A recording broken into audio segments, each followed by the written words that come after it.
India that is Bharat shall be a union of states.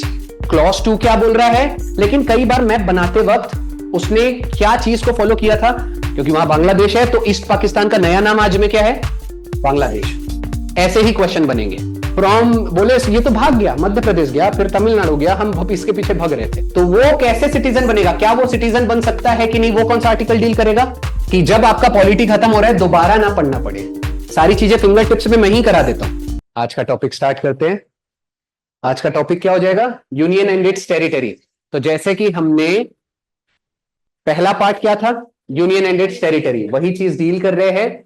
ये cover करेगा article 1 से लेके 4 तक।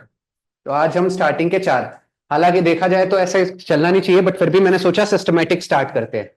हाँ, तो आज का देखा जाए तो ये फर्स्ट स्टार्टिंग के 2 जो टॉपिक है ये बहुत ज्यादा वेटेज कैरी नहीं करती है, बट फिर भी हमको ये पता होना चाहिए। सबसे इंपॉर्टेंट आपके पॉलिटी में जो चीज रहेगी वो है आपकी फंडामेंटल राइट्स, वो है आपका 4th part DPSP, fundamental duties, supreme court, high court, और जितनी भी पोस्ट है, president, vice president, prime minister, governor, ये सारे क्वेश्चंस भर भर के इन्हीं टॉपिक से आते हैं। बट इसका मतलब ये नहीं आप इसको छोड़ देंगे, कई बार इससे सिंपल क्वेश्चंस पूछ लिए जाते हैं, तो आपको ये बस ओवरऑल एक आइडिया होना चाहिए। तो चलिए बिना समय गवाए स्टार्ट करते हैं। पहली ही चीज, आर्टिकल आपका पहला क्या हो जाएगा, आपको जैसे कि दिख रहा होगा, name and territory of the union. यहां पर मैं बताना चाहूंगा, कभी भी आपको टेरिटरी ऑफ द यूनियन अगर वर्ड आ जाए तो इसका मतलब क्या होता है, ठीक है।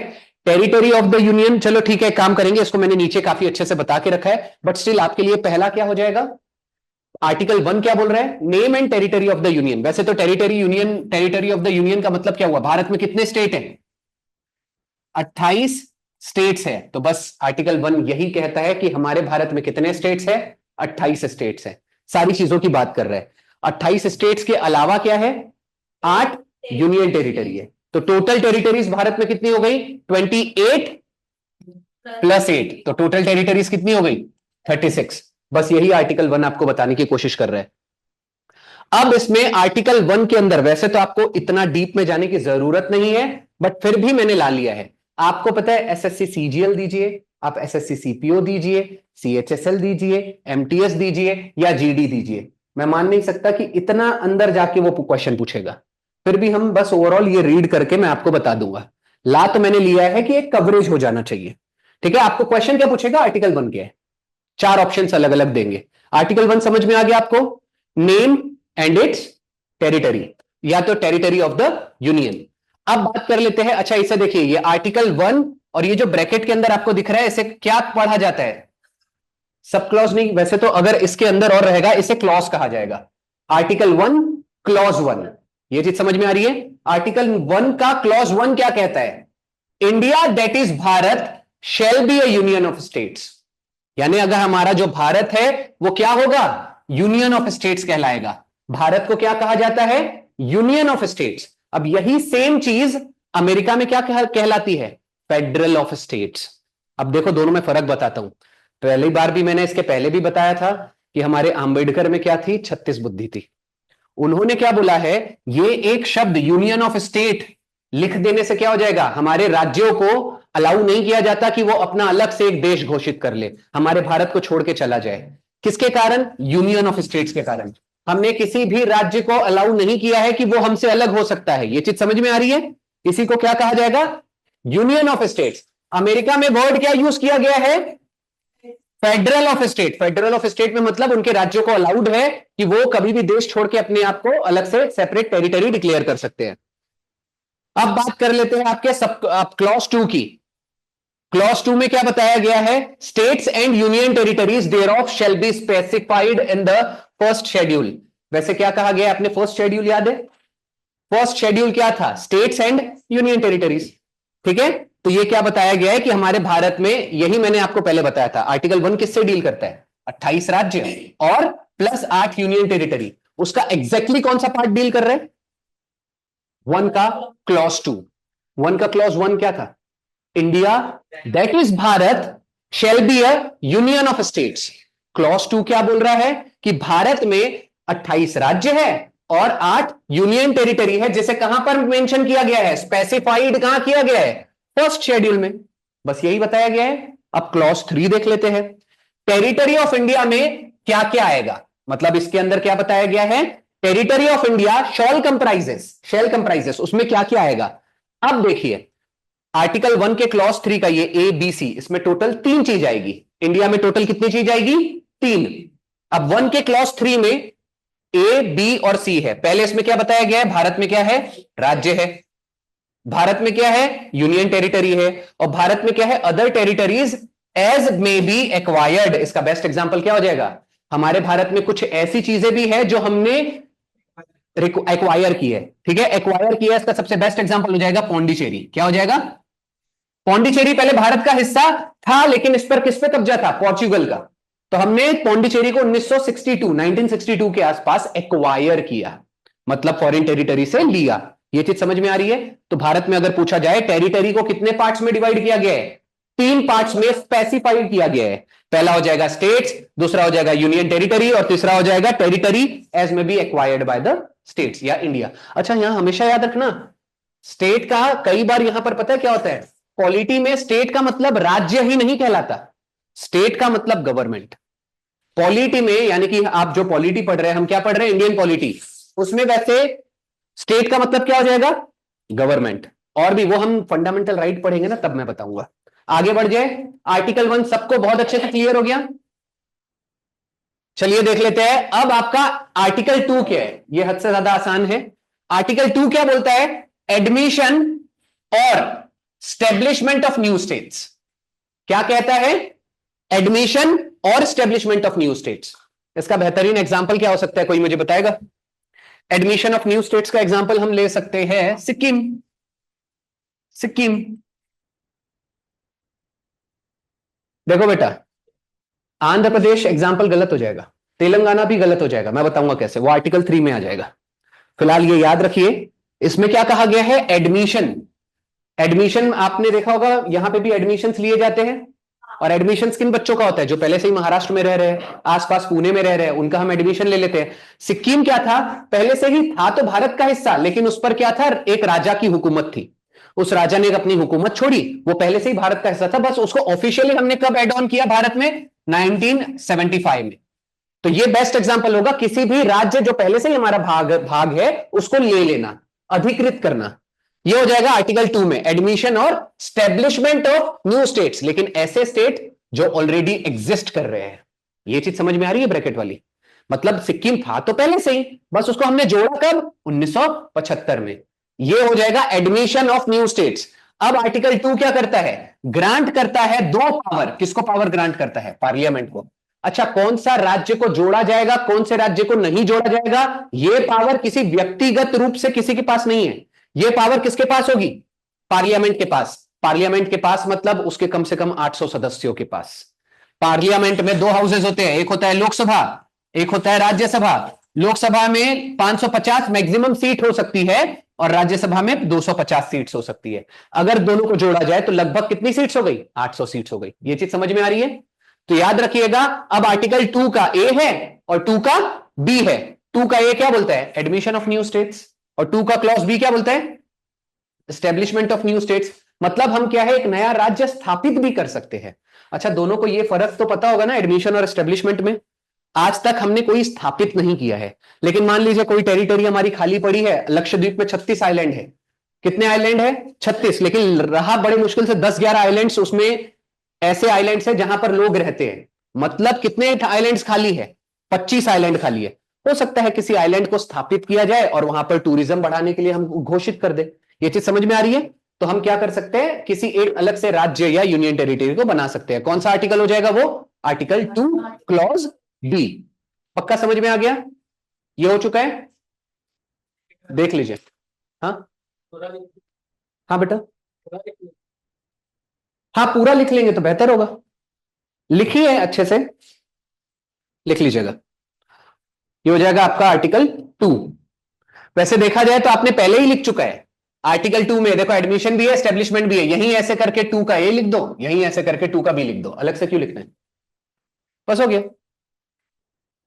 चलिए, अच्छा आर्टिकल 3 की पहले बात कर लेते हैं। आर्टिकल 3 में क्या बोल रहे हैं, formation of new states and alteration of areas और नेम्स ऑफ द स्टेट्स। सबसे पहली चीज ये याद कैसे रहेगा, फॉर्मेशन में आपने नोटिस किया दो अलग सिलेबल्स कितने हैं फॉर्मेशन में, दो सिलेबल्स है, फॉर और मेशन।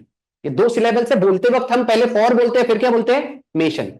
ये दो सिलेबल्स के कारण फॉर में कितने लेटर आ गए, 3। और मुझे बताइए अल्टर का शॉर्ट फॉर्म क्या है, ALT, कितने लेटर हो गए, 3। बस मैं ये बताने की कोशिश कर रहा हूं, अल्टर का शॉर्ट फॉर्म है ALT, लेटर है 3, तो आर्टिकल क्या हो जाएगा, 3। अगर किसी भी राज्य का नाम चेंज करना है या किसी भी राज्य की बाउंड्रीज चेंज करनी है तो उसके लिए हम कौन सा आर्टिकल यूज करेंगे।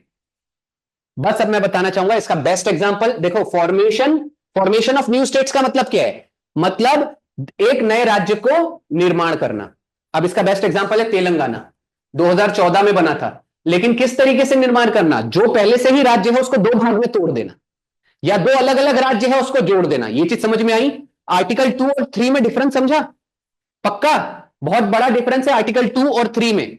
फॉर्मेशन मतलब निर्माण करना, आपको अभी यहां पर समझ में आएगा, बस इतनी चीजें याद करनी है। सबसे पहले तो ये आपके लिए ब्रह्मास्त्र, ये चीज रट्टा मारिए, मैंने बता दिया आर्टिकल 3 याद कैसे रहेगा, अल्टरेशन का शॉर्ट फॉर्म मार दो ALT, लेटर 3 आर्टिकल 3, या फॉर्मेशन में भी 4 आ रहा है तो 3 लेटर आर्टिकल 3।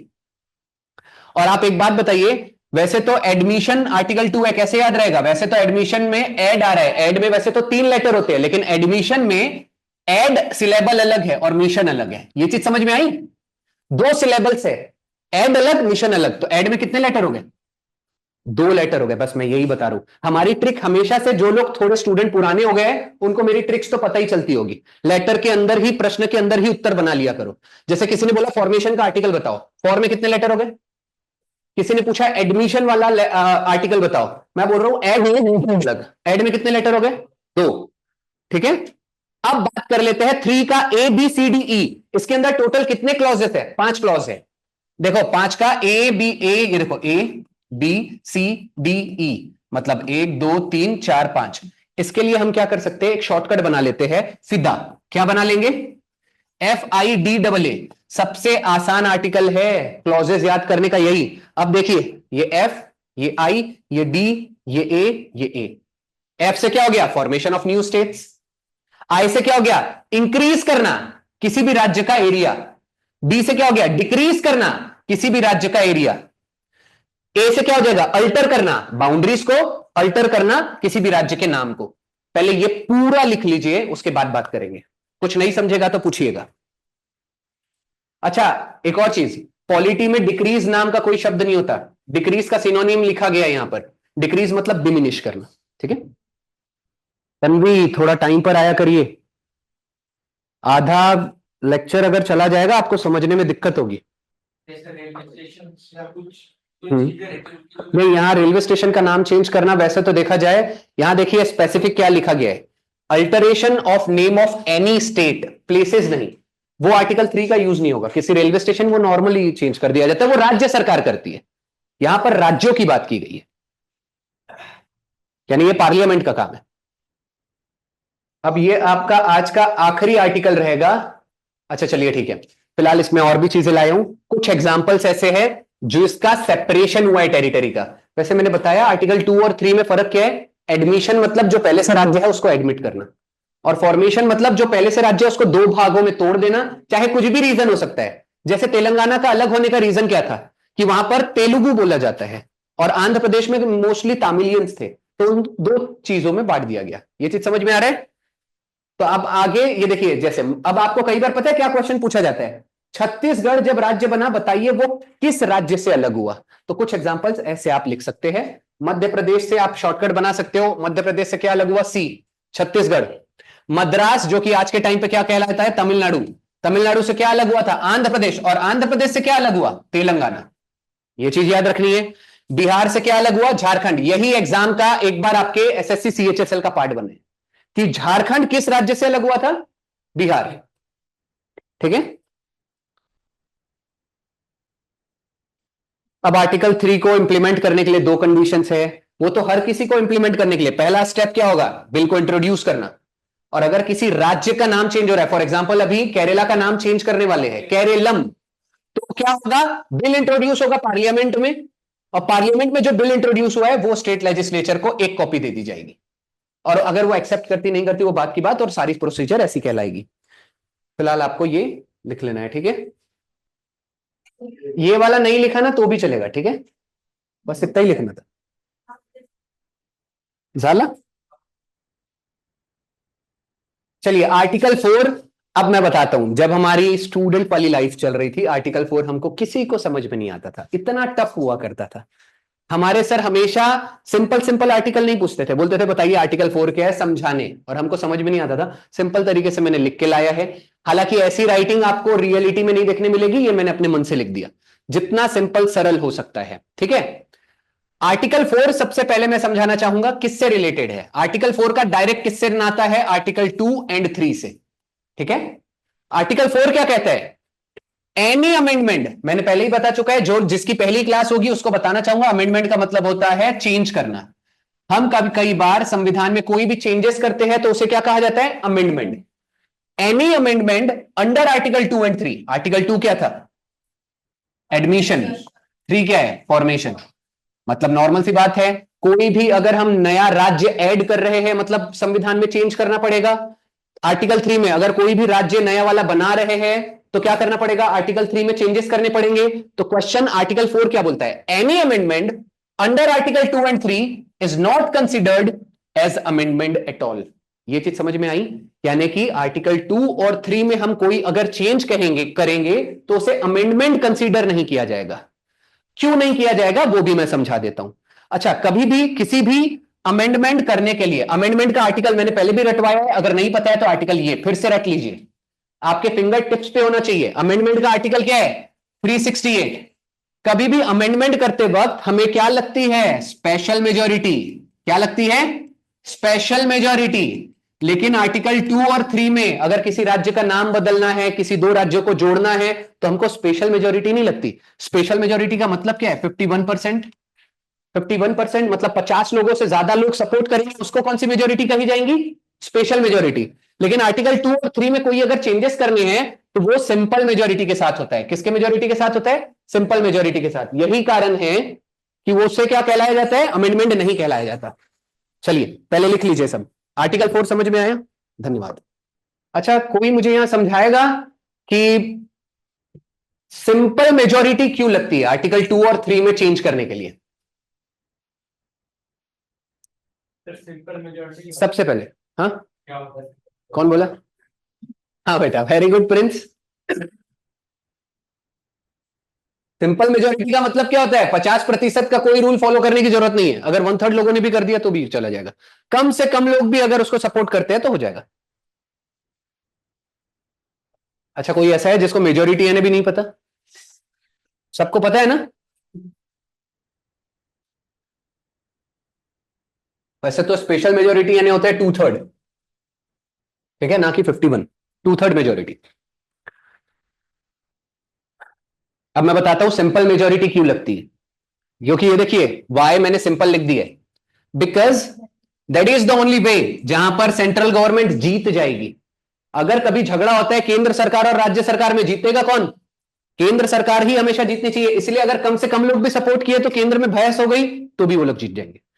कोई बहस का है ना, ऐसा कोई पॉइंट नहीं होना चाहिए। फिलहाल ये आर्टिकल 4 तक कवर हो गया।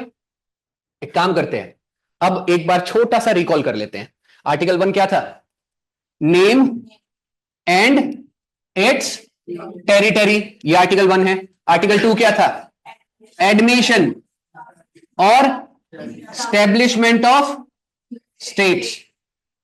थर्ड क्या है, फॉर्मेशन या alteration of names of states और बाउंड्रीज। यहां आखिरी वाला क्या हो जाएगा, एनी अमेंडमेंट जो हम करेंगे आर्टिकल 2 और 3 में is not considered as amendment at all. यहां पर आपका स्टार्टिंग का 4 पक्का खत्म हो गया है। आपको क्या करना है, ये आर्टिकल्स बस याद रखने की कोशिश करनी है। उसमें से कुछ कुछ चीजें मैंने हालांकि स्टार्टिंग डेज में इनिशियली अगर आपको क्लॉजेस रटोगे नहीं ना, 1 का ABCD चलेगा, लेकिन 3 का तो बहुत आसान है। फिदा, फॉर्मेशन, इंक्रीज, डिक्रीज, फिदा में क्या हो जाएगा, हाँ डिमिनिश हो गया, और हो जाएगा alteration of names of boundaries and alteration of names of, या तो नेम ऑफ द स्टेट्स, वो जो भी था, ठीक है। अब आगे देख लेते हैं, अगला, अभी भी आपका ना सिर्फ आर्टिकल खत्म हुआ है। अब हमने क्या तय कर लिया है, आर्टिकल। लेकिन इसके अलावा भी आपके पॉलिटी से कई बार ये केसेस के ऊपर क्वेश्चन आ जाते हैं, तो कुछ और चीजें बाकी है। बट स्टार्टिंग की हमने क्या चीज देख ली, 4 आर्टिकल्स देख लिए। देखा जाए तो आर्टिकल सबके सब खत्म। पक्का सबका क्लियर है? अब आगे देख लेते हैं। मैंने एक क्वेश्चन पूछा है, ये आपको बताना है, ये क्वेश्चन मार्क है। Is it legal that Indian parliament can cede Indian territory to a foreign state under article 3? अब ये तो लोगों को लग रहा होगा, भाई साहब हे काय चालतोय, मी सांगतोय बाबा, इकडे पहा, मी सांगतोय तुम्हाला, सिसीड म्हणजे अपनी टेरिटरी किसी को दे देना। सिसीड म्हणजे काय, गी देना, ठीक है। इसके बाद क्या होता है, अब देखो मैं बताता हूं, क्या ये लीगल है कि इंडियन पार्लियामेंट अपना कोई भी एक जमीन का टुकड़ा किसी भी को भी गिफ्ट कर सकती है या दे सकती है? लीगल है कि नहीं है? बिल्कुल लीगल है इन सम केसेस, इन सम केसेस। अब बताता हूं ये केस किसका है। यही एक केस उठा था, और वो केस का नाम क्या है, बेरूबरी यूनियन केस 1960। ये ईयर भी याद रखना है। इस केस में क्या किया गया था, हमारे भारत में बेरूबरी यूनियन नाम की एक जगह थी। ये क्या था, एक रीजन है, एक जगह है, जो कहां आता था, वेस्ट बंगाल में आता था। कहां आता था, वेस्ट बंगाल में। अब यहां पर जो मेजोरिटी लोग थे वो मोमेडियंस थे, वो बांग्लादेश से बिलोंग करते थे। एक टाइम था 1947 में, जब भारत आजाद हुआ, तो उस समय एक बाउंड्री का कमीशन बताया गया था, एक अलग से कमेटी बनाई गई थी जिसका नाम था रेडक्लिफ कमेटी। उस रेडक्लिफ कमेटी का एक चेयरमैन था सर सिरिल रेडक्लिफ नाम से। रेडक्लिफ के एक सरनेम है। वो कमेटी जब बनाई जा रही थी तो उनको कहा गया था, आप भारत का जो बॉर्डर है वो डिमार्केशन करिए, मतलब एक मैप बनाइए, उसमें आप बांग्लादेश सेपरेट कर दो, उसमें आप पाकिस्तान सेपरेट कर दो। उसने क्या किया, बड़े 6 हफ्ते के अंदर सब मैप पट पट पट पट बना दिया। लेकिन कई बार मैप बनाते वक्त उसने क्या चीज को फॉलो किया था, बॉर्डर, अब नॉर्मल सी बात है, बॉर्डर में हमेशा डिस्प्यूट होता है, झगड़े होते हैं। उसने क्या डिसाइड किया, बॉर्डर में ऐसे ड्रॉ करूंगा, मैप में ऐसे बनाऊंगा, बॉर्डर में अगर मान लो जो हिंदू वाले लोग हैं वो भारत को दे दूंगा, जो मोमेडियंस वाले लोग हैं वो पाकिस्तान को दे दूंगा। ये समझ में आया उसने क्या ट्रिक फॉलो किया था। बट जल्दी जल्दी बांटते बांटते वक्त उसने क्या किया, उसका ध्यान नहीं था कि बेरूबरी जो नामक एक जगह है उसमें मोमेडियंस ज्यादा थे, और उसने गलती से इसको क्या कर दिया था, भारत को दे दिया था। इसी के बीच में हमारे उनके झगड़े चलते थे। तो वो झगड़े को रिजॉल्व करने के लिए और हमारा रिश्ता अच्छा बना रहे, इसलिए हमने क्या किया था, ये बेरूबरी यूनियन को किसको दे दिया था, ईस्ट पाकिस्तान को। किसको दे दिया था, ईस्ट पाकिस्तान का भी नया नाम है बांग्लादेश। क्या नाम है, बांग्लादेश। आपको ये चीज याद रखनी है। तो हमने क्या किया था, बेरूबरी नामक जो जगह थी उसको हमने गिफ्ट में दे दिया था, किसको, ईस्ट पाकिस्तान को। अब आगे आ जाते हैं, केस कंसर्निंग द ओनरशिप। मतलब ये केस किसके लिए था कि भैया बेरूबरी ये रीजन जो है वो उसकी ओनरशिप किसके पास है, भारत के पास रहेगी या ईस्ट पाकिस्तान के पास रहेगा। तो अब किसके पास है, ईस्ट पाकिस्तान के पास। याद रखिएगा, हो सकता है मल्टी लाइनर क्वेश्चन में पूछ ले, ये जो बेरूबरी नामक जगह थी वो वेस्ट बंगाल के किस डिस्ट्रिक्ट में थी, जलपाईगुड़ी। ठीक है, इतना आपको याद रखना है। बस खत्म, इतनी ही चीजें है, नीचे का भी मैंने पूरी स्टोरी बता दिया, इतना चीज आप लिख सकते हैं। ठीक है, अब देखो क्वेश्चन बनाने के तरीके देखो, 100 तरीके से क्वेश्चन बन सकते हैं। अब देखो क्वेश्चन कैसे बनाएगा, वो क्वेश्चन ऐसे ही पूछ लेगा। पहला क्वेश्चन नंबर 1 बना के दिखाता हूं कि आंध्र प्रदेश से, आंध्र प्रदेश है ये आंध्र प्रदेश है, इससे 2014 में तेलंगाना सेपरेट हुआ। ये मैंने अपने मन से क्वेश्चन बनाया है। वो पूछेगा जब 2013 तेलंगाना को 2014 में हमने आंध्र प्रदेश से सेपरेट किया था, तो बताइए इंडियन पार्लियामेंट ने कौन सा आर्टिकल यूज किया होगा। क्वेश्चन बन चुका है। अब बताइए आर्टिकल 1, आर्टिकल 2, आर्टिकल 3 या आर्टिकल 4। आर्टिकल क्या हो जाएगा, 3 हो जाएगा, जहां की मैंने बताया formation and alteration of names of states. Alteration of names, formation मतलब 2 राज्यों को तोड़ के बनाया जाता है, मैंने एग्जांपल भी बता दिया। तो बस बेटा ऐसे क्वेश्चंस आते हैं, और भी तरीके से क्वेश्चन आ सकता है। अभी आपको बनाया था, अब क्वेश्चन बहुत सिंपल हो सकता है। अगर एग्जाम में कई बार ये बहुत सिंपल क्वेश्चन दे दिए जाते हैं, क्वेश्चन ये क्यों नहीं हो सकता कि बेरूबरी केस की वो ला ले, कि बेरूबरी केस 1960 में हुआ था, उस बेरूबरी केस में हमने जो बेरूबरी नामक जगह थी वो किसको गिफ्ट में दी थी, पाकिस्तान को दिया था, बांग्लादेश को दिया था, ऑस्ट्रेलिया को दिया था, या अफगानिस्तान को दिया था। ये समझ में आ रहा है, ईस्ट पाकिस्तान। और अगर वहां पाकिस्तान और बांग्लादेश दे दिया है तो आंसर बांग्लादेश सही होगा, ना कि पाकिस्तान, क्योंकि वहां बांग्लादेश है। तो ईस्ट पाकिस्तान का नया नाम आज में क्या है, बांग्लादेश। ऐसे ही क्वेश्चन बनेंगे। ठीक है, हर एक क्वेश्चन का टाइप चलिए, हाँ बोलिए। जैसे आपने लाइन की, रेड की, हाँ, जैसे काफी सारे लाइन बॉर्डर वो है ज्योग्राफी का पार्ट, वो इसलिए अभी अभी ऐसे तो बहुत सारी लाइन है। देखो अभी आपका क्या हो जाता है, वो है red Cliff line. Red Cliff क्या है बेटा, ये एक बॉर्डर है, क्वेश्चन ऐसे भी आते हैं। रेड क्लिफ एक बॉर्डर है जो इंडिया और पाकिस्तान के बीच में है। अगर पूछेगा मैकमोहन लाइन बताइए, ये चाइना के बीच में है। चाइना और भारत के बीच का जो बॉर्डर है उसको क्या कहते हैं, मैकमोहन लाइन। अब बताइए आप 24 parallel line, 24 parallel line, question पूछेगा बताइए ये किसके बीच की बॉर्डर है, इंटरनेशनल बॉर्डर, ये इंडिया और पाकिस्तान के बीच का बॉर्डर है, इंडिया एंड पाकिस्तान के बीच का बॉर्डर है। रिसेंट में एक सीडीएस के एग्जाम में क्वेश्चन पता है क्या पूछा गया था, ये रिसेंट इसी साल का है या लास्ट ईयर का क्वेश्चन है। पैरेलल 49 लाइन, ये इंटरनेशनल बॉर्डर है, बताइए किसके बीच का है, आंसर था यूएसए एंड कनाडा। तो ये आपका क्या हो जाता है बेटा, जब मैं आपको ज्योग्राफी पढ़ाऊंगा ना उस टाइम पे ये बॉर्डर ऑर्डर सब कुछ कवर कराऊंगा। अभी तो ये पॉलिटी से रिलेटेड था इसलिए मैंने वो बॉर्डर ऑर्डर छेड़ा नहीं। ऐसे और भी बहुत सारी लाइन है, पैरेलल 49 है, पैरेलल 38 है, पैरेलल 39 है, पैरेलल 31 है, 32 है, 33 है, रेड लाइन है, पर्पल लाइन है, ब्लू लाइन है, येलो लाइन है, बहुत सारी लाइन है। ठीक है, अभी आ जाते हैं फिलहाल वापस। अभी हम क्या पढ़ रहे थे, इसके पहले Berubari union. Berubari union case 1960 में हुआ था लेकिन हमने बांट पहले ही दिए थे। 1958 में जब बेरूबरी यूनियन हम किसको बांट रहे थे, ये क्या हुआ था, बट गया था भारत और ईस्ट पाकिस्तान, पाकिस्तान नहीं ईस्ट पाकिस्तान। तो क्वेश्चन पूछा जाएगा जब बेरूबरी यूनियन बट रहा था between India and Pakistan, east Pakistan, वो किसके थ्रू बटा, नेहरू नून अग्रीमेंट, ये याद रखना, इस अग्रीमेंट के थ्रू, जो कि कब हुआ था 1958। बस अब देखो सिंपल क्वेश्चन रेलवेज में क्या पूछ सकता है, नेहरू नून अग्रीमेंट किस ईयर में हुआ, 1956 में हुआ, 1958 में हुआ, 1960 में हुआ या 62 में हुआ, तो कब हुआ 58 में। और दूसरा क्वेश्चन बना के दिखाता हूं सेम तरीके से, नेहरू नून अग्रीमेंट किससे रिलेटेड है। अब आपको वहां पर 4 सिटी डाल दी जाएगी, बेरूबरी से रिलेटेड है, कलकत्ता से रिलेटेड है, समझ में आ गया, 4 सिटीज डाल देगा तो किससे रिलेटेड है, बेरूबरी से रिलेटेड है। अच्छा, बेरूबरी यूनियन कौन से जिले में था, जलपाईगुड़ी। हालांकि इतना डीप में जाके कोई जनरली पूछेगा नहीं, बट फिर भी जस्ट इन फैक्ट एक केस अपना नॉलेज के लिए आप ये याद रख सकते हैं। चलिए अगली चीज क्या पूछा है, अब चलो देख लेते हैं। ये मेरी one of the favourite story है जो अभी हम बताना चाहते हैं। अब हम बात कर रहे हैं राज्यों की। जब भारत आजाद हो रहा था तो उस टाइम पे क्या हुआ था बेटा, एक कमेटी बनाई गई थी 1947 में जिसको कहा जाता है माउंट बेटन कमेटी या माउंट बेटन कमीशन। ठीक है, ये Mountbatten, Lord Mountbatten सबको पता होगा, लॉर्ड लुई माउंट बेटन, ये भारत में, अब मान लीजिए 1947 में ये कमेटी अपॉइंट की गई थी और इनको बोला गया था भारत और पाकिस्तान अब बनने वाला है, बताइए उनकी कंडीशंस क्या होगी। तो माउंट बेटन नामक एक व्यक्ति था, उसने क्या बोला, भारत जब बटेगा, इसने एक थ्योरी दिया जिसको कहा जाता है टू नेशन थ्योरी। कौन सी थ्योरी, टू नेशन थ्योरी। अब टू नेशन थ्योरी मतलब इन्होंने बोल दिया था कि 2 देश तो बनने वाले हैं, पाकिस्तान अलग हो जाएगा, भारत अलग हो जाएगा।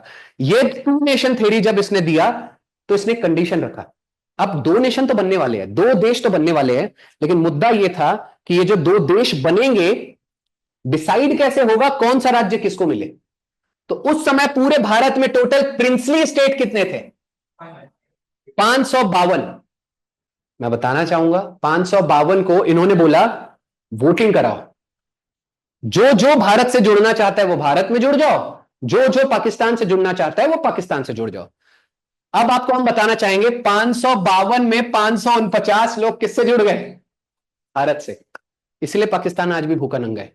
हम आपको बताना चाहेंगे अब बचे हुए 3 हैं। अब 3 प्रिंसली स्टेट के नाम में एक हो जाएगा आपका हैदराबाद, एक हो जाएगा आपका जूनागढ़, एक हो जाएगा आपका जम्मू कश्मीर। हम आपको बताना चाहेंगे हैदराबाद को हमने पुलिस एक्शन के थ्रू क्या कर लिया, भारत में जोड़ लिया। पुलिस एक्शन क्यों, उस समय वहां पर निजाम का, यहां पर किसका हुक्म चलता था, निजाम्स का। निजाम भारत को छोड़ दे नहीं रहा था हैदराबाद। नेहरू जी को पीछे से आए हमारे सरदार वल्लभ भाई पटेल, बोले एक काम करो, नेहरू जी मान गए थे, बोले एक काम करो यार ये दे नहीं रहा है, पाकिस्तान को दे देते हैं।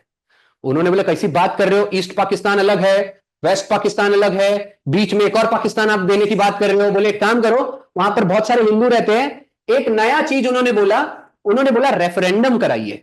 एक वर्ड ऑफ द डे आपके लिए आज, रेफरेंडम, DUM।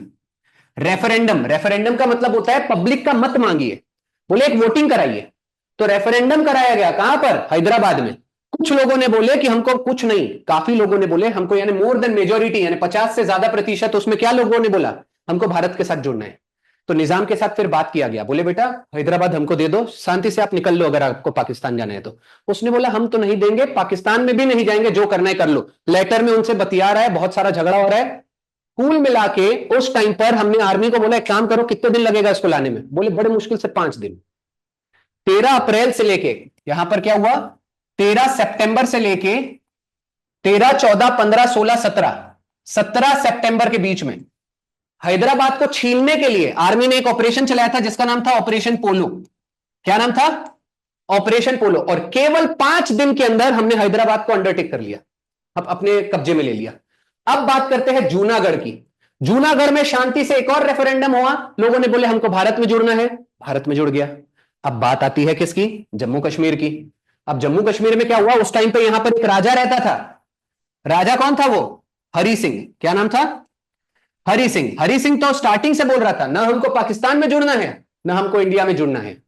अब देखा, सब कुछ देख चुका था पाकिस्तान। जूनागढ़ बोले किधर चला गया? भारत चला गया। हैदराबाद किधर चला गया? भारत चला गया। बोले काम करते हैं, जम्मू कश्मीर जिसे कहा जाता है हेवन ऑफ द अर्थ, इसे स्वर्ग कहा जाता है दुनिया का, बोले कहीं यहां पर भी अगर रेफरेंडम हो गया तो ये भी इधर आ जाएगा।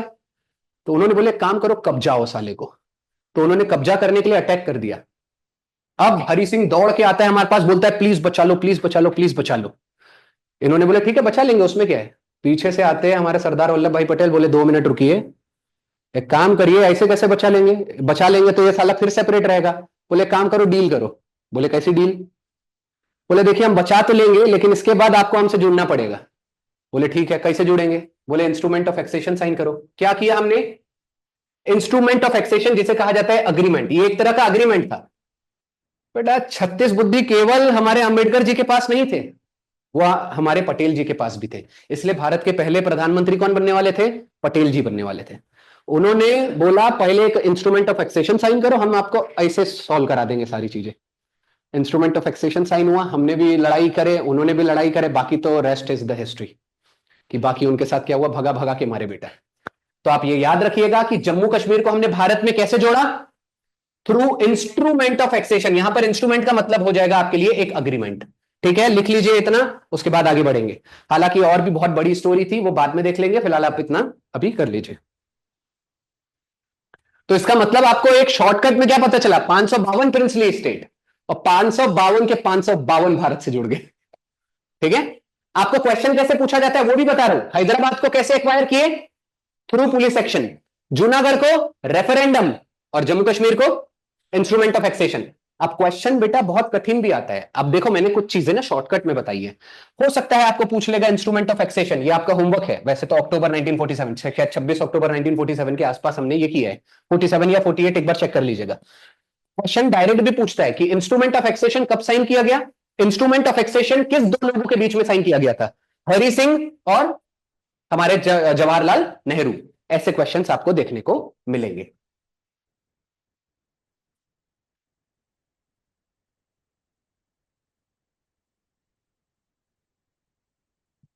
अच्छा, रेफरेंडम समझ में आया है सबको?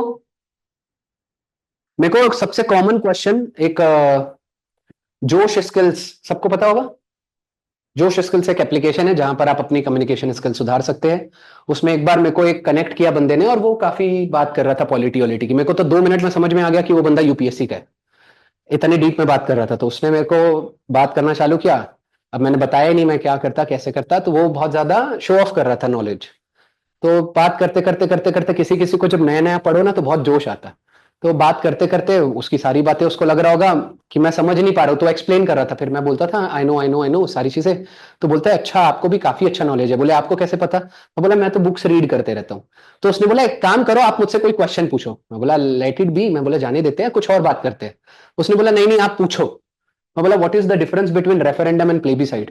बोले आए चलो बेटा आगे बढ़ते हैं, फोन तुरंत कट। तो बस आप लोग ये याद रखना, ये आपका आज का होमवर्क हो जाएगा। What is the difference between referendum and plebiscite? सब लोग लिख लो। प्लेबिसाइट और रेफरेंडम में आपको क्या करना है, फर्क पता करके आना है। मैं नेक्स्ट क्लास में पूछ लूंगा, ठीक है। प्लेबिसाइट और क्या है, रेफरेंडम में फर्क क्या है, धागे भर का फर्क है।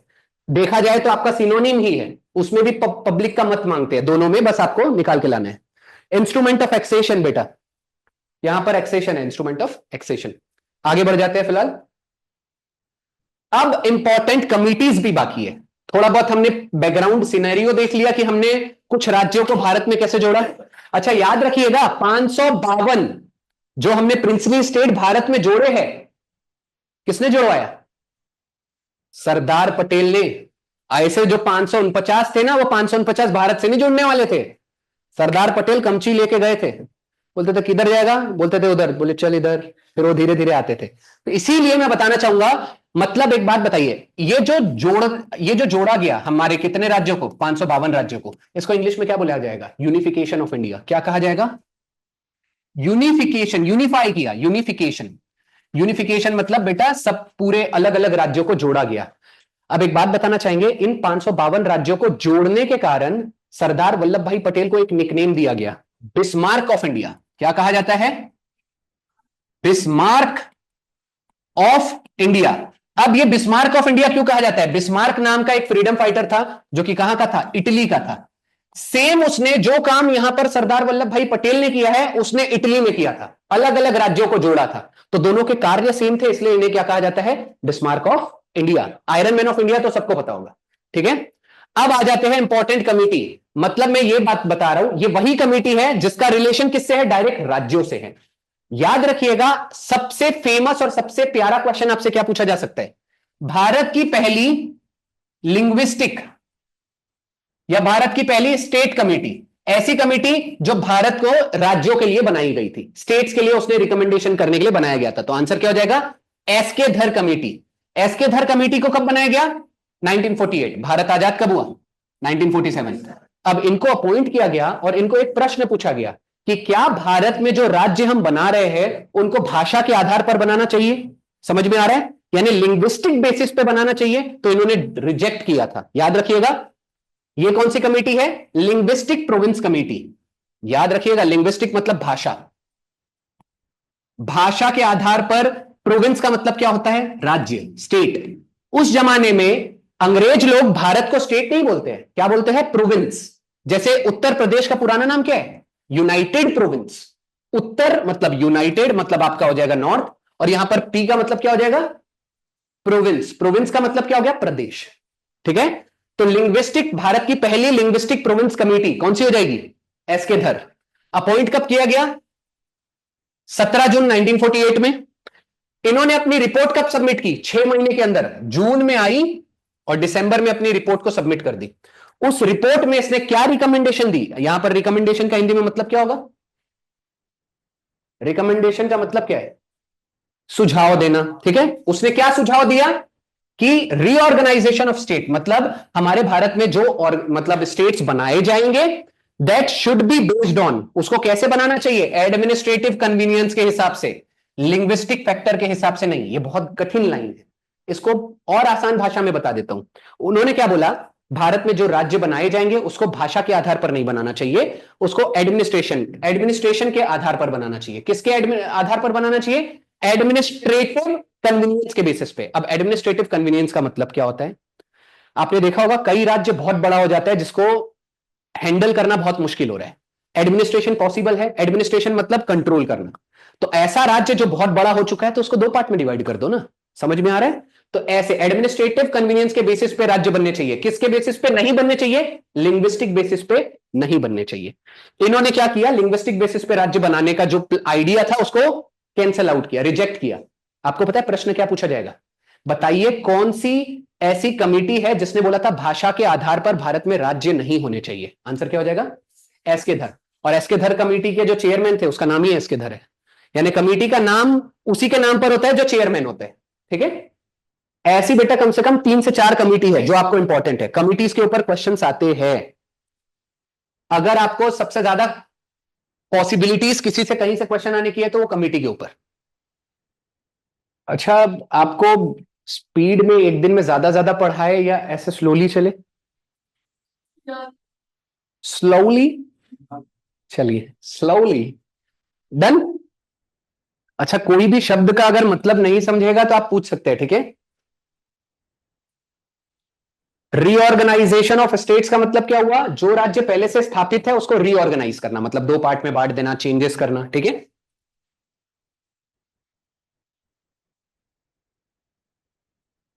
अब आती है हमारी सेकंड कमेटी आज की। पहली कमेटी कौन सी थी? एस के धर कमेटी। अब दूसरी है जेबीपी कमेटी। अब जेबीपी में बेटा टोटल 3 नाम है, जवाहरलाल नेहरू, वल्लभ भाई पटेल, पत्ता भी सीतारमैया। वो नीचे मैंने नाम लिख के रखे होंगे, ये देखो नाम लिखा ही है, जवाहरलाल नेहरू, वल्लभ भाई पटेल और पत्ता भी सीतारमैया।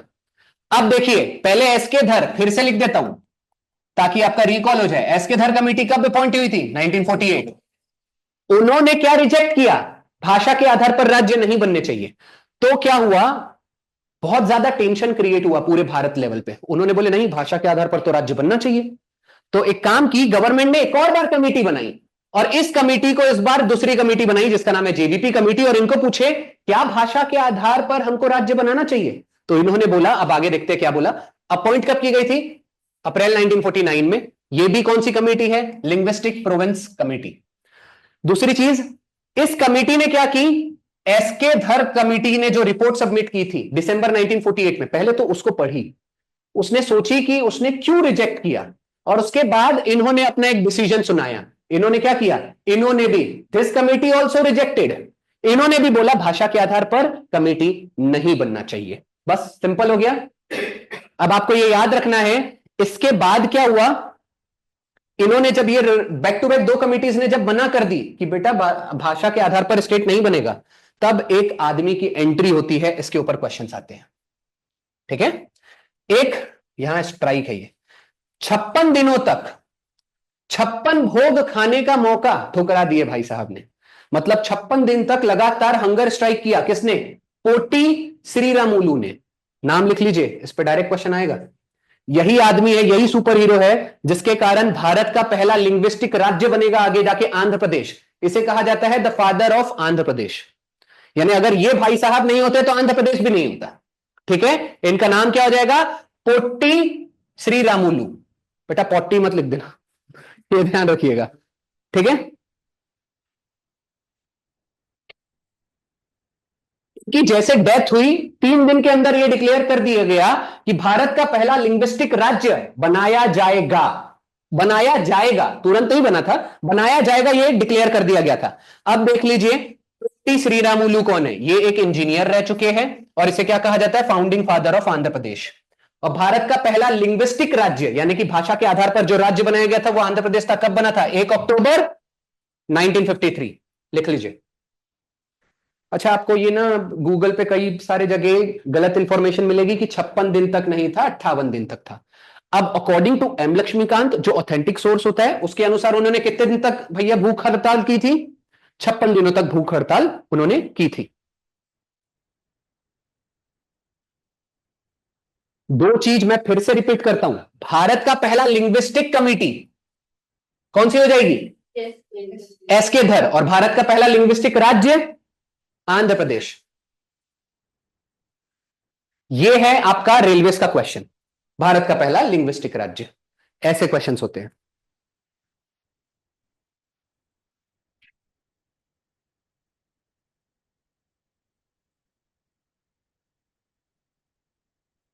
जो लोग रेलवेज की प्रिपरेशन कर रहे हैं वो स्टैटिक जीके पर ज्यादा फोकस करिए। स्टैटिक जीके में बार बार बोलता हूं, करंट अफेयर पर ज्यादा फोकस करिए। करंट अफेयर पे भर भर के क्वेश्चन आएंगे। 40 क्वेश्चंस आपके हैं, मान के चलिए 10 12 15% आपके करंट अफेयर हो सकते हैं, यानी 4 से 6 क्वेश्चन मिनिमम। चलिए, अब आते हैं हमारे तीसरी कमेटी पर। हमारी तीसरी कमेटी कौन सी है? फजल अली कमेटी। फजल अली कमेटी देखो कब अपॉइंट की गई, देखो तीसरी कमेटी है और नाम में क्या गया? 53। फाइनली ये कमेटी ऐसी है जो एक्सेप्ट कर लेगी कि लिंग्विस्टिक,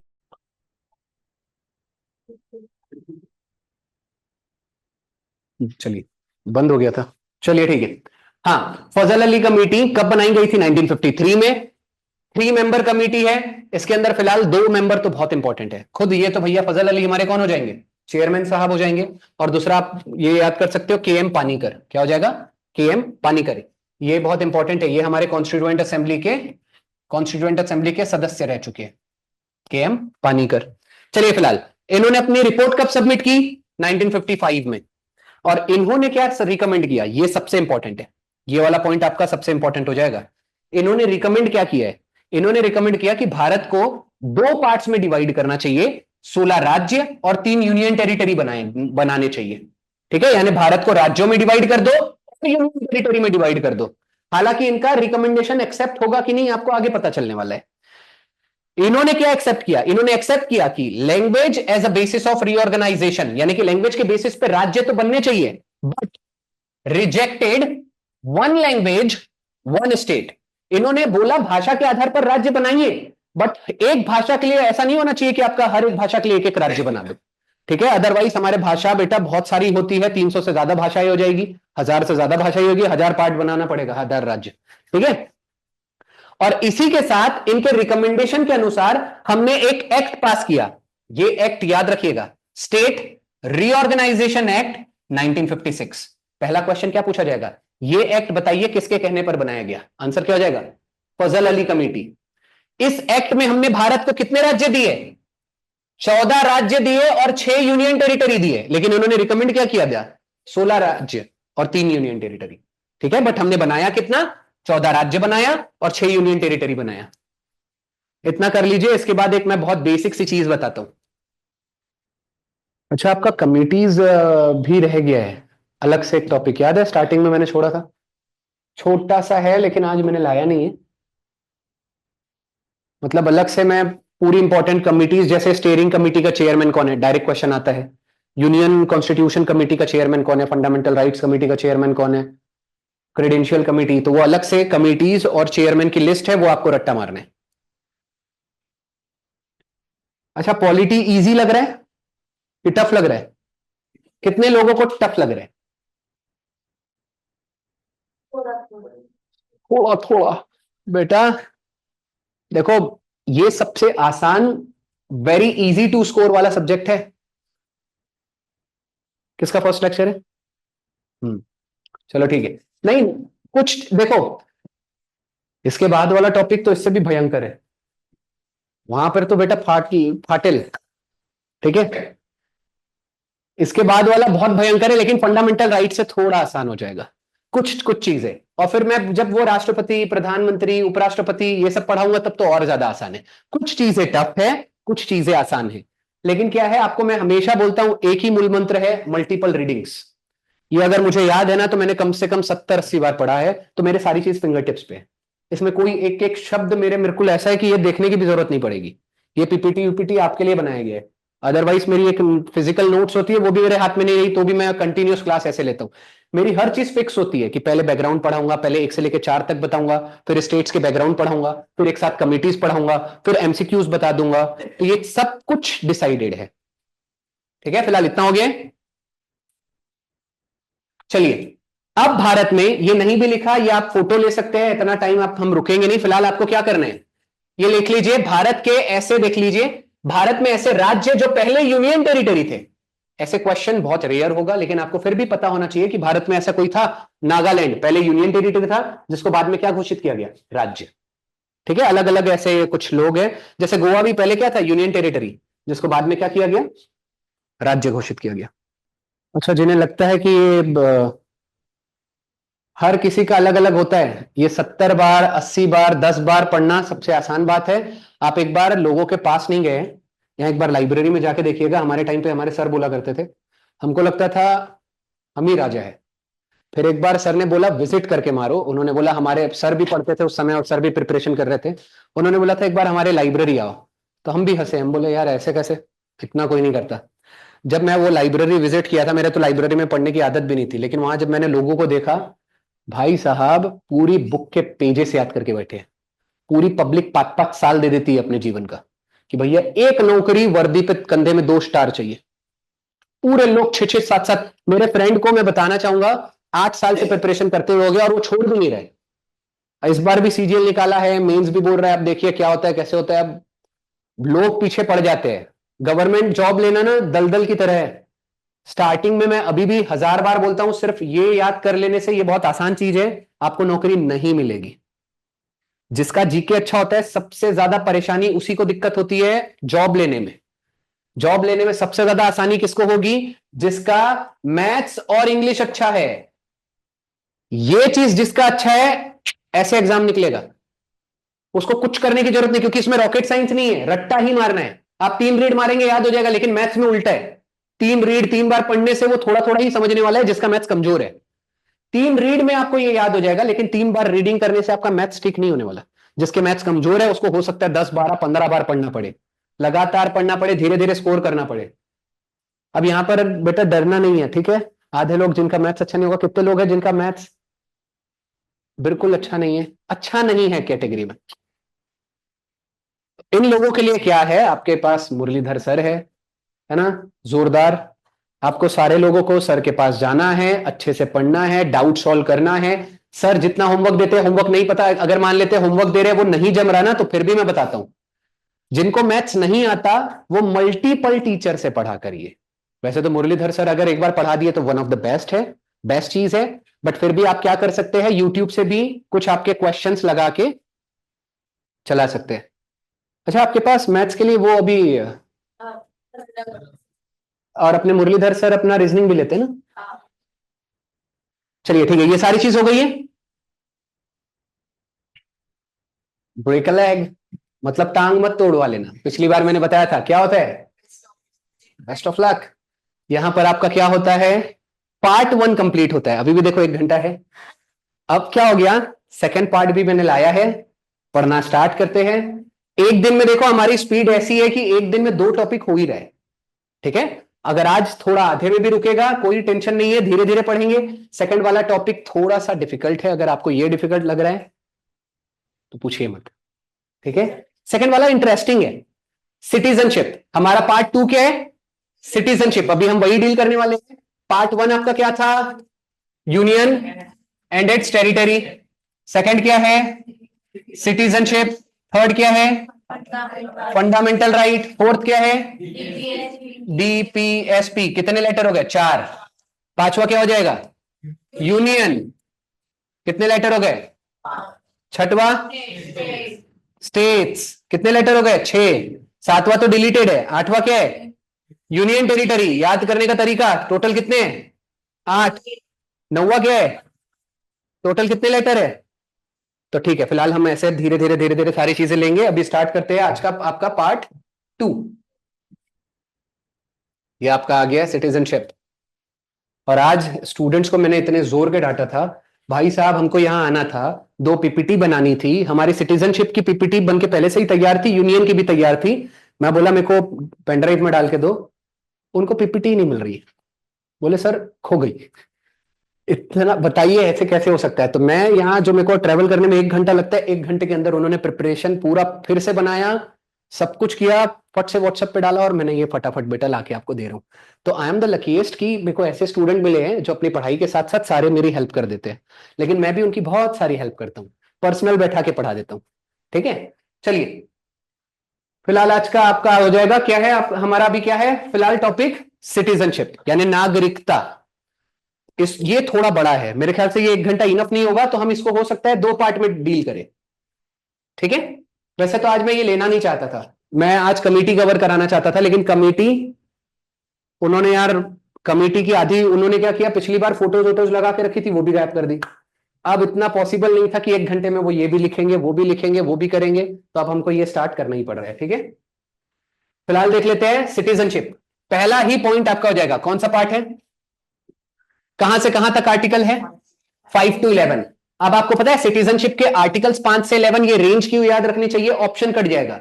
सिटीजनशिप से रिलेटेड अगर कोई आर्टिकल पूछा गया है और ऑप्शन में दिया गया है 5, 11, 14 और 16, कैसे होगा, 14 कटा, 16 कटा। अब आपको कुछ नहीं भी याद है तो भी पता है कि 5 से 11 तक ही है, समझ में आ रहा है, तो उस चीज के लिए रेंज याद रखा करो। चलिए आगे देख लेते हैं। भारत में किस तरह के लोग होते हैं, 2 तरह के लोग पाए जाते हैं, एक तो भारत के हमारे खुद के नागरिक, जिसे क्या कहा जाता है, सिटीजन्स, और दूसरों को क्या कहा जाता है, एलियंस। यहां पर एलियंस का मतलब क्या हुआ है, फॉरेनर्स। आपके पॉलिटी में फॉरेनर्स को क्या कहा जाएगा, एलियंस कहा जाएगा बेटा, ये वो वाला नहीं है, ठीक है। अब याद रखिएगा, एलियंस भी दो तरह के होते हैं। अच्छा, ये एलियंस मतलब भारत में दो तरह के लोग पाए जाते हैं। एलियंस मतलब वो टूरिस्ट जो भारत में आते हैं, उन्हें क्या कहा जाएगा, एलियंस। अब दो तरह के होते हैं, एक होते हैं बेटा फ्रेंडली एलियंस, एक होते हैं बेटा एनिमी एलियंस। फ्रेंडली एलियंस मतलब किसे कहा जाएगा, ऐसे फॉरेनर्स जिनके साथ भारत का संबंध बहुत अच्छा है, जैसे हो गया अमेरिका, जैसे हो गया रशिया, इनके साथ हमारे पंगे नहीं है। हमारा काफी अच्छा दोस्त है, आपने देखा होगा डोनाल्ड ट्रंप जब भी आता है मोदी के साथ काफी अच्छे से उनके रिलेशन है। तो उस देश के लोग जो भारत में घूमने आएंगे उसे क्या कहा जाएगा, फ्रेंडली एलियंस। अब कोई पाकिस्तानी हमारे भारत में आ गया तो वो कौन से हो जाएंगे, एनिमी एलियंस, ऐसे देश जिनके साथ हमारे रिलेशन अच्छे नहीं है फिलहाल। अब ये क्यों बता रहा हूं मैं, क्या फ्रेंडली एलियंस और क्या एनिमी एलियंस। कई बार क्वेश्चन आपको क्या बोला जा सकता है कि बताइए किस इंसान के पास आर्टिकल 22 नहीं है, वहां पर कहा जाएगा Indian citizens, friendly aliens, enemy aliens, none of the above, यानी इनमें से कोई नहीं। तो याद रखना, अगर कोई पाकिस्तान का व्यक्ति भारत में आए तो उसके पास आर्टिकल 22 है, नॉट अवेलेबल। अब आर्टिकल 22 क्या है वो बाद में बता दूंगा, फिलहाल इतना समझ में आया, ठीक है। आर्टिकल 22 अभी ही बता देता हूं, आर्टिकल 22 से क्या किया जाता है। आर्टिकल 22 क्या है, फंडामेंटल राइट। ये आपका क्या है, फंडामेंटल राइट। मैंने पहले ही बताया व्हाट इज फंडामेंटल राइट, मूलभूत हक, जिसे हिंदी में क्या कहा जाएगा, मूलभूत हक। ये आपके कौन से राइट्स होते हैं, राइट्स का मतलब क्या है, हक। ये आपके बेसिक राइट्स है, कौन से राइट्स है, बेसिक राइट्स है जो हर एक इंडियन के पास है। अगर आपका फंडामेंटल राइट वायलेट किया जाता है, इसका मतलब तोड़ दिया जाता है, छीन लिया जाता है, इसका मतलब है आपका कोई भी फंडामेंटल राइट आपसे छीना जाएगा तो आप सीधे कोर्ट में जा सकते हो, सुप्रीम कोर्ट जा सकते हो, हाई कोर्ट जा सकते हो। तो आर्टिकल 22 वैसे तो सबको दिया जाता है, लेकिन एनिमी एलियंस को नहीं दिया जाता। और आर्टिकल 22 क्या कहलाता है, अरेस्ट। क्या होता है, आपको अगर कोई पुलिस अरेस्ट करने आ गई तो आपके पास राइट्स होगा कि भाई मैं लॉयर को बुलाना चाहता हूं, ये करना चाहता हूं, वो करना चाहता हूं। तो अगर कोई पाकिस्तानी को अरेस्ट किए, हो सकता है आतंकवादी है, उसको लॉयर बुलाने का मौका तक नहीं देंगे। बस आपके पास ये याद रखना है, आर्टिकल 22 किनके पास नहीं है, एनिमी एलियंस के पास नहीं है। लेकिन किसी अमेरिकन को अगर अरेस्ट किया गया है तो वो लॉयर को बुला सकता है, यानी कि आर्टिकल 22 उसके पास है। आर्टिकल 22 एग्जैक्टली क्या है, प्रिवेंटिव डिटेंशन, ये लिखा है प्रिवेंटिव डिटेंशन। चलो एक काम करते हैं, पहले इतना हो चुका हो तो अगला एक क्वेश्चन मैं बताता हूं। एक क्वेश्चन पूछते हैं, देखते हैं इंग्लिश किसकी अच्छी है। हाँ बेटा, रीट्स आपका आता है आर्टिकल 32 और आर्टिकल 226 में, ठीक है। रीट्स का इससे क्या लेना देना, लॉयर ने नहीं नहीं नहीं, अच्छा इसमें नहीं आता, वो रीट्स अलग है, रीट्स का कोई लेना देना नहीं। चलिए फिलहाल इतना अगर हो चुका हो तो एक क्वेश्चन चलो देख लेते हैं, आपकी इंग्लिश यहां किसकी ज्यादा बेहतर है। मैंने अभी एक वर्ड यूज किया आर्टिकल 22 में, डिटेंशन, और एक होता है पुलिस का अरेस्ट करना। देखा जाए तो अरेस्ट और डिटेंशन में बहुत बड़ा फर्क है। कौन मुझे बताएगा what is the difference between arrest and detention. और आपके कमेंट बॉक्स भी ओपन है बेटा, you are allowed to play the game. चलिए बताइए व्हाट इज द डिफरेंस, हाथ खड़ा करना है उसके बाद बोलना है। आपके पास चलो 10 सेकंड दे देता हूं, सोच लीजिए। चलो एक को पता है, दो को पता है, कमेंट बॉक्स में किसी को नहीं पता है। चलिए लास्ट आपका, चलो 5 सेकंड और दे देता हूं। चलिए डन। हाँ प्रिंस, डिटेंशन मतलब पूछताछ और अरेस्ट मतलब अरेस्ट। डिटेंशन मतलब पूछताछ और अरेस्ट मतलब पूछताछ नहीं। हाँ बेटा, Detention means arrest without warrant. Arrest without warrant और अरेस्ट, चलो ठीक है, ठीक है।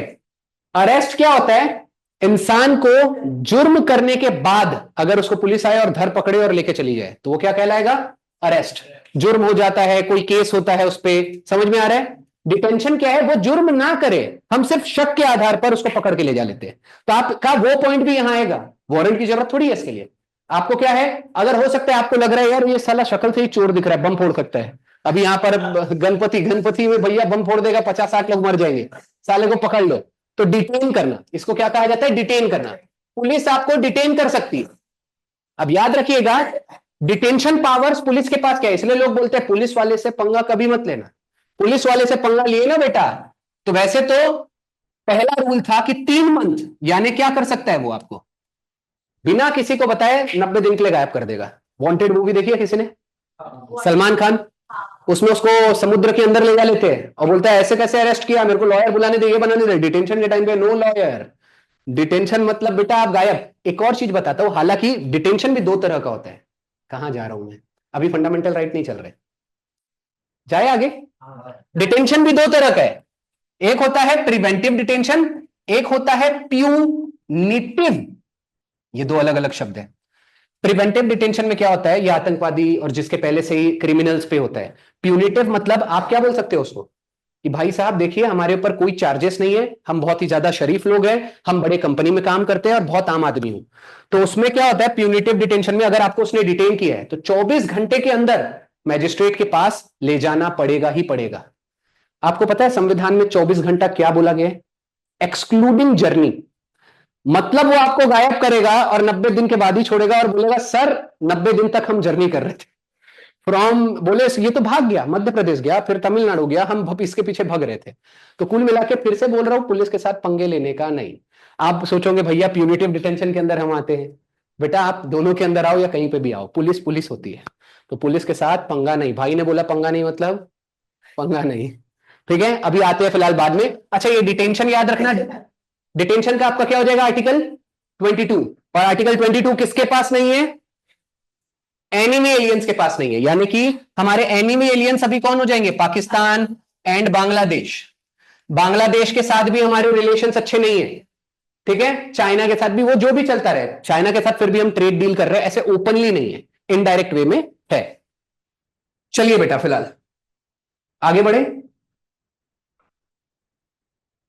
अब आपका, हालांकि अभी सिटीजनशिप चल रहा है लेकिन अब वो चल रही थी तो आपको ये याद रखना है, अभी हम सिटीजन्स की बात कर ही रहे हैं, तो हमारे भारत यानी इंडियंस के पास ऐसे कितने फंडामेंटल राइट्स है? वैसे फंडामेंटल राइट की बात चल रही है तो मैं बताना चाहूंगा ये कौन सा पार्ट है?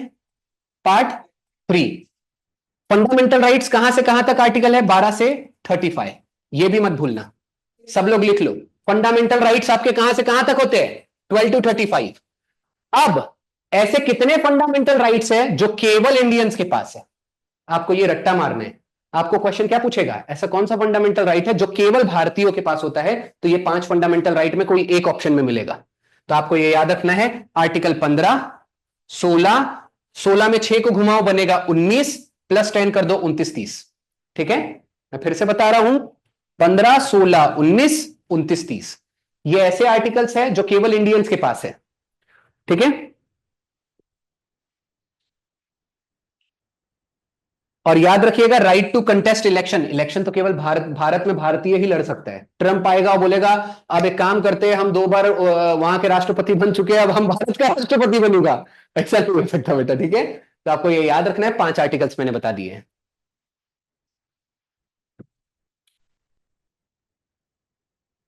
डन।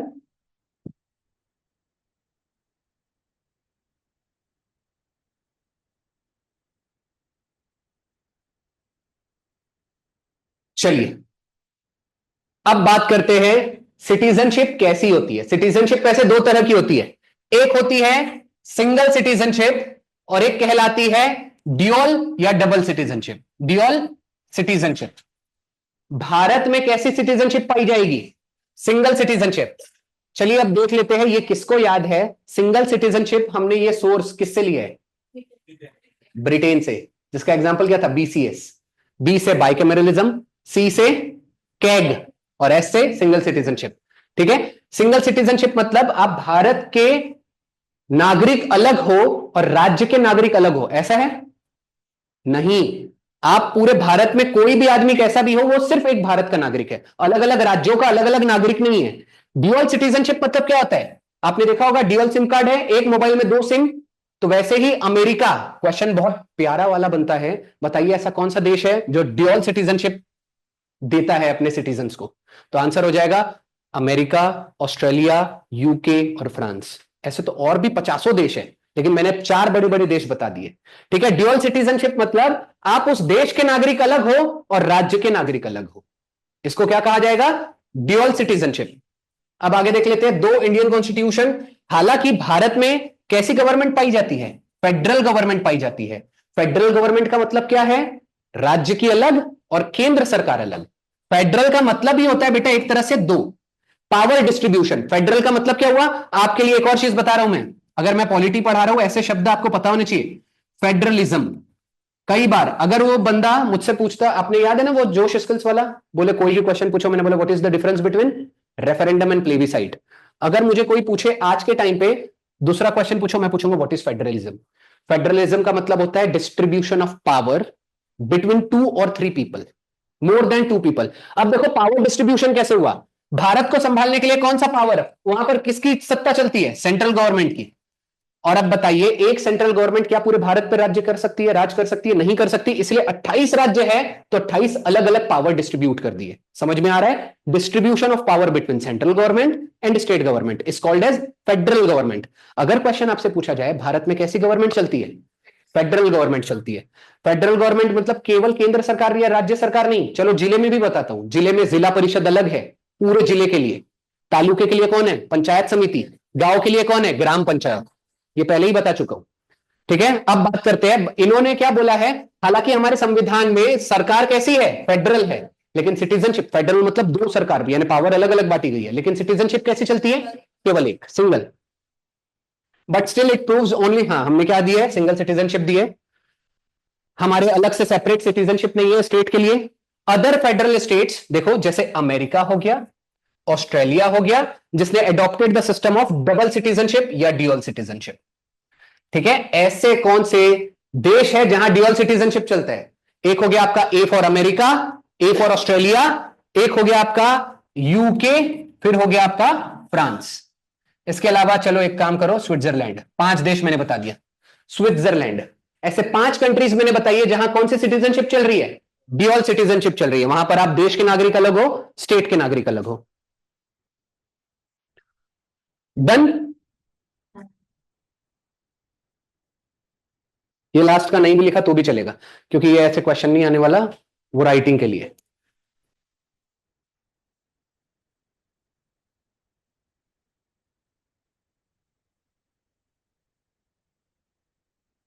ये वाला, हाँ बेटा।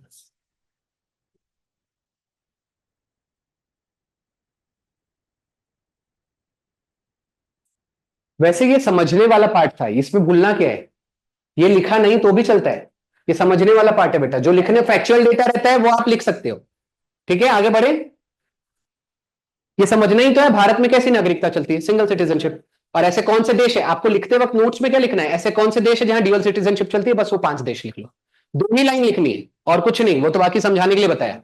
अब इंपॉर्टेंट आर्टिकल्स पहले हम देख लेते हैं, यही चीज दिमाग खराब कर देगी। और मैं देखूंगा कौन सा इंसान है यहां जो मुझे ये एक बारी में बता सकता है। मैं समझाऊंगा बहुत अच्छे से। आर्टिकल कहां से है सिटीजनशिप का? 5 से लेके 11 तक मैंने पूरा एक पेज में वो खत्म करने की कोशिश की है। ठीक है, चलिए। आर्टिकल 5 क्या बोलता है? Citizenship of at the, citizenship at the commencement of, ये ऑफ द नहीं है, एट द है। Citizenship at the commencement of the constitution. ये मैं फिर से बताता हूं, यहां पर एक कठिन शब्द आपके लिए आया होगा, कमेंसमेंट। इसका मतलब होता है बिगिनिंग, बिगिनिंग। ठीक है, शुरुआत। यानी कि क्या होता है आपको सिटी, यहां पर 5 से लेकर 11 तक क्या है? सिटीजनशिप से रिलेटेड ही आर्टिकल्स है। पहला आर्टिकल बोल रहा है आप भारत के नागरिक कहलाओगे बाय बर्थ, पैदा होते बरोबर, बिगिनिंग से ही आप क्या कहलाओगे? भारत के सिटीजन कहलाओगे।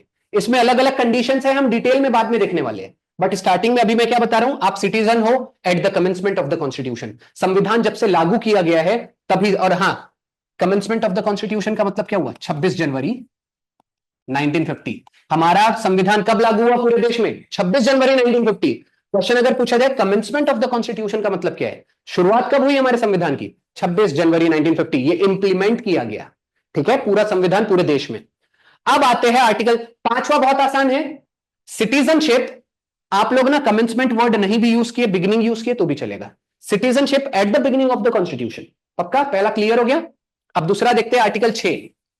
आर्टिकल 6 और यहां पर आर्टिकल 7 ही गायब कर दिया इन लोगों ने, इतना वाह। आर्टिकल 7 भी है, आर्टिकल 6 और 7 में ज्यादा फर्क नहीं है, लाइन पूरी सेम होगी। अच्छा एक बात बताओ, अगर दो लोग मिले, पाकिस्तान और भारत, दोनों खाना खाने के लिए एकदम दावत बुलाई गई है, पाकिस्तान ने हमारे लिए खाने की थाली लाया और हमने पाकिस्तान के लिए खाने की थाली लाए, पहले आप मुझे ये बताइए हमारे हिसाब से पहले कौन खाना चाहिए? पहले, हाँ है ना, पहले पाकिस्तान भैया। अब पता चला हमको खाने के लिए बोल रहे हैं, हम बोले क्या पता जहर वहर मिला हो भैया, हम निपट जाएंगे। तो आपको बस ये याद रखना है आर्टिकल 6 क्या कह रहा है, rights of certain person who have migrated to India, मतलब हम पहले दावत दे रहे हैं उनको कि पाकिस्तान वाले पहले तुम आओ, पहले तुम खाओ फिर हम खाएंगे। ये चीज समझ में आई? आर्टिकल 6 और 7 बहुत कंफ्यूजन होता है लोगों को, लेकिन कंफ्यूजन कैसे मिटाना है, पहले हम बोलेंगे पहले तुम आओ फिर हम आएंगे। अब देखो आर्टिकल 6 में पढ़ रहा हूं, राइट्स मतलब क्या होता है, हक। क्या होता है? हक। राइट्स ऑफ सर्टेन पर्संस, कुछ लोगों का हक, हु माइग्रेटेड टू इंडिया, मतलब हम पहले किसको बुलाएंगे, पाकिस्तान से लोगों को भारत में बुलाएंगे। माइग्रेटेड मतलब स्थल, स्थल हिंदी में जो भी स्थलांतर, सही, हाँ, कुल जाके उस देश से बुलाना। माइग्रेट करना मतलब एक जगह से दूसरे जगह जाना। फिर से मैं बोल रहा हूं, देखो, राइट्स ऑफ सर्टेन पर्सन मतलब कुछ लोगों के हक जो माइग्रेट कर रहे हैं टू इंडिया फ्रॉम पाकिस्तान, इतना मतलब समझ में आ गया? वन लास्ट टाइम बता रहा हूं आर्टिकल 6 क्या है। ऐसे लोग जो पाकिस्तान से भारत आ रहे हैं, क्या हम उनको सिटीजनशिप देंगे या नहीं, यह आर्टिकल क्या बोल रहा है, 6 बोल रहा है। आर्टिकल 5 क्या था, आप लोग बेटा सिटीजन हो जैसे ही पैदा हो जाते हो, citizenship at the commencement of the constitution. Article 6 क्या बोल रहा है, ऐसे लोग जो माइग्रेट किए हैं, मतलब भारत में आए हैं, कहां पर, पाकिस्तान से, क्या वो सिटीजन बन सकते हैं कि नहीं, वो हम डिटेल में देखेंगे। ये किससे आर्टिकल क्या डील करता है, 7। अब आर्टिकल 6, आर्टिकल 7 क्या है, rights of citizenship of person who is migrated to Pakistan from India. ये समझ में आया? आर्टिकल 6 क्या था, पाकिस्तान से लोग जो भारत आए हैं क्या उनको नागरिकता मिलेगी या नहीं। 7 क्या बोलता है, जो इंडिया से पाकिस्तान गए हैं और वो वापस आना चाहते हैं। ऐसा होगा ना, जब भारत आजाद हो रहा था तो कुछ लोग थे जो पाकिस्तान चले गए थे, लेकिन पाकिस्तान ने उनके साथ दुर्व्यवहार किया, दिन रात मारा और जबरदस्ती बोला होगा कि भैया इस्लाम में कन्वर्जन करो, मोमेडियन बनिए आप, क्योंकि ये इस्लामिक देश है। हमने क्या बोले, अगर आप बुद्धिज्म हो तो आप अपनी पूजा करो, अगर आप जैनिज्म हो तो आप अपनी पूजा करो, अगर आप सिख हो तो आप अपनी पूजा करो। हमारे भारत में जबरदस्ती किसी का कन्वर्जन नहीं करा रहे थे। तो कुछ लोग जो पाकिस्तान चले गए थे वहां से वापस आना चाहते थे और भारत का नागरिक बनना चाहते थे, उसके लिए कौन सा आर्टिकल है, 7। अब तक समझ में आया? अब आर्टिकल 8 देखते हैं। राइट्स मतलब फिर से हक की बात कर रहा है, rights of citizen of Indian origin, of Indian origin जो रिसाइड, रिसाइड मतलब रहना, रहना, who is residing outside India, मतलब ऐसे लोग जो भारत, मतलब मान लीजिए किसी के पप्पा लोग, जैसे मैं मान लेते हैं मैं भारतीय हूं, हम भाई साहब चले गए अमेरिका, वहां पर हमारा बेबी डिलीवर हो गया, अब वो भी तो भारत, नॉर्मल सी बात है, उसको भी तो इंडियन सिटीजन कहलाना होगा, तो वो कैसे सिटीजन बनेगा, क्या वो सिटीजन बन सकता है कि नहीं, वो कौन सा आर्टिकल डील करेगा, 8वां। हम ना अब तक 8 को फिर से समअप करते हैं एक बार ताकि कंफ्यूजन ना हो। आर्टिकल 5 क्या है, citizenship at the commencement of the constitution. Article 6 क्या बोलता है, पाकिस्तान से जो लोग भारत आए हैं वो लोग सिटीजन बन पाएंगे कि नहीं, वो उसके अंदर पता चलेगा। पार्ट 7 क्या बोलता है, जो भारत से पाकिस्तान गए हैं और वो वापस आके सिटीजन बनना चाहते हैं तो क्या वो बन पाएंगे कि नहीं। और 8वां क्या बोलता है, ऐसे व्यक्ति जो इंडियन ओरिजिन वाले हैं, मतलब मैं इंडियन हूं और अगर मेरा बेबी कहां डिलीवर होता है, पैदा होता है आउटसाइड इंडिया, तो क्या वो भारत का सिटीजन बन पाएगा कि नहीं। इतना समझ में आया? अब आर्टिकल 9 की बात करते हैं। पर्सन, ऐसे लोग जो voluntarily acquired the foreign citizenship, ठीक है, not to be the citizen of India. Article 9 क्या बोलता है, अगर मान लीजिए कोई ऐसा व्यक्ति है जिसने किसी और देश की नागरिकता को अपना ली है, वो हमारे देश का नागरिक नहीं कहलाएगा, उसकी सिटीजनशिप छीन ली जाएगी। ये तो नॉर्मल सी बात है, वो डबल सिटीजनशिप हो गया। समझ में आ गया? दो देशों की सिटीजनशिप चलती ही नहीं है, हमारे भारत में सिंगल सिटीजन है। इसका सबसे बेहतरीन एग्जांपल बताता हूं, अक्षय कुमार। इसका सबसे बेहतरीन एग्जांपल है आलिया भट्ट। इसका सबसे बेहतरीन एग्जांपल है कादर खान।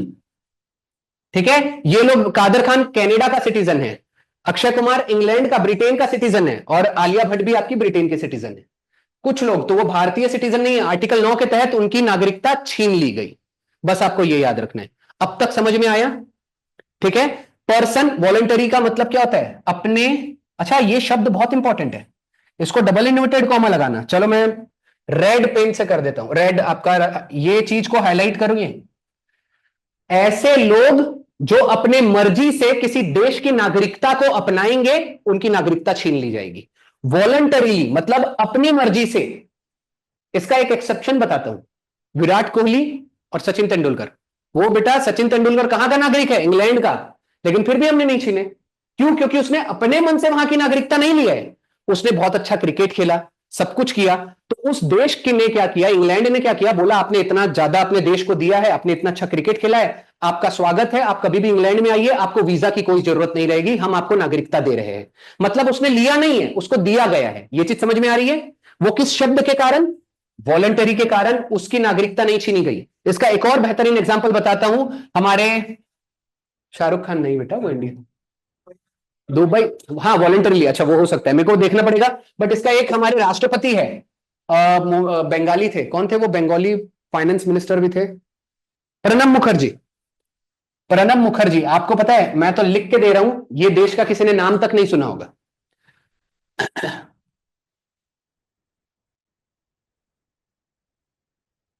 किसी ने नाम सुने? अब इसका प्रोनाउंसिएशन भी सोचिए, कोटे डी आइवोर या आइवोरे, जो भी होगा। ये एक अफ्रीकन देश है। कौन सा देश है? एक अफ्रीकन देश है। इन्होंने क्या किया है, एक बार हमारे देश के कौन थे? प्रणब मुखर्जी हमारे देश के राष्ट्रपति थे। वो उस देश में गए, वहां के देश के प्रधानमंत्री से बात किए, और बात करते करते उसको इतना मजा आया, उसको लगा यार क्या बंदा है। तो एक काम करते हैं, ऐसे लोगों को भारत में, यहां हमारे देश में आते रहना चाहिए, कुछ करते रहना चाहिए, फ्रेंडशिप अच्छी रहनी चाहिए, तो अपने देश की नागरिकता उसको सौंप दिया। तो याद रखिएगा, सबसे बेहतरीन एग्जांपल आपका प्रणब मुखर्जी भी है, जिसको कितने देश की नागरिकता मिली है? 2 देशों की। आपका आर्टिकल 10 क्या है? Continuance of rights of citizenship, मतलब आपकी नागरिकता लगातार जारी रहेगी, उसमें चेंजेस किए जा सकते हैं। और वो चेंज कौन करेगा? कौन मुझे बताएगा? नागरिकता में आपके रूल्स और रेगुलेशंस जो है वो कौन बनाएगा? पार्लियामेंट। याद रखना, कोई एक आदमी तो बना नहीं सकता। पार्लियामेंट का काम क्या है? कानून बनाना। ठीक है, संविधान को।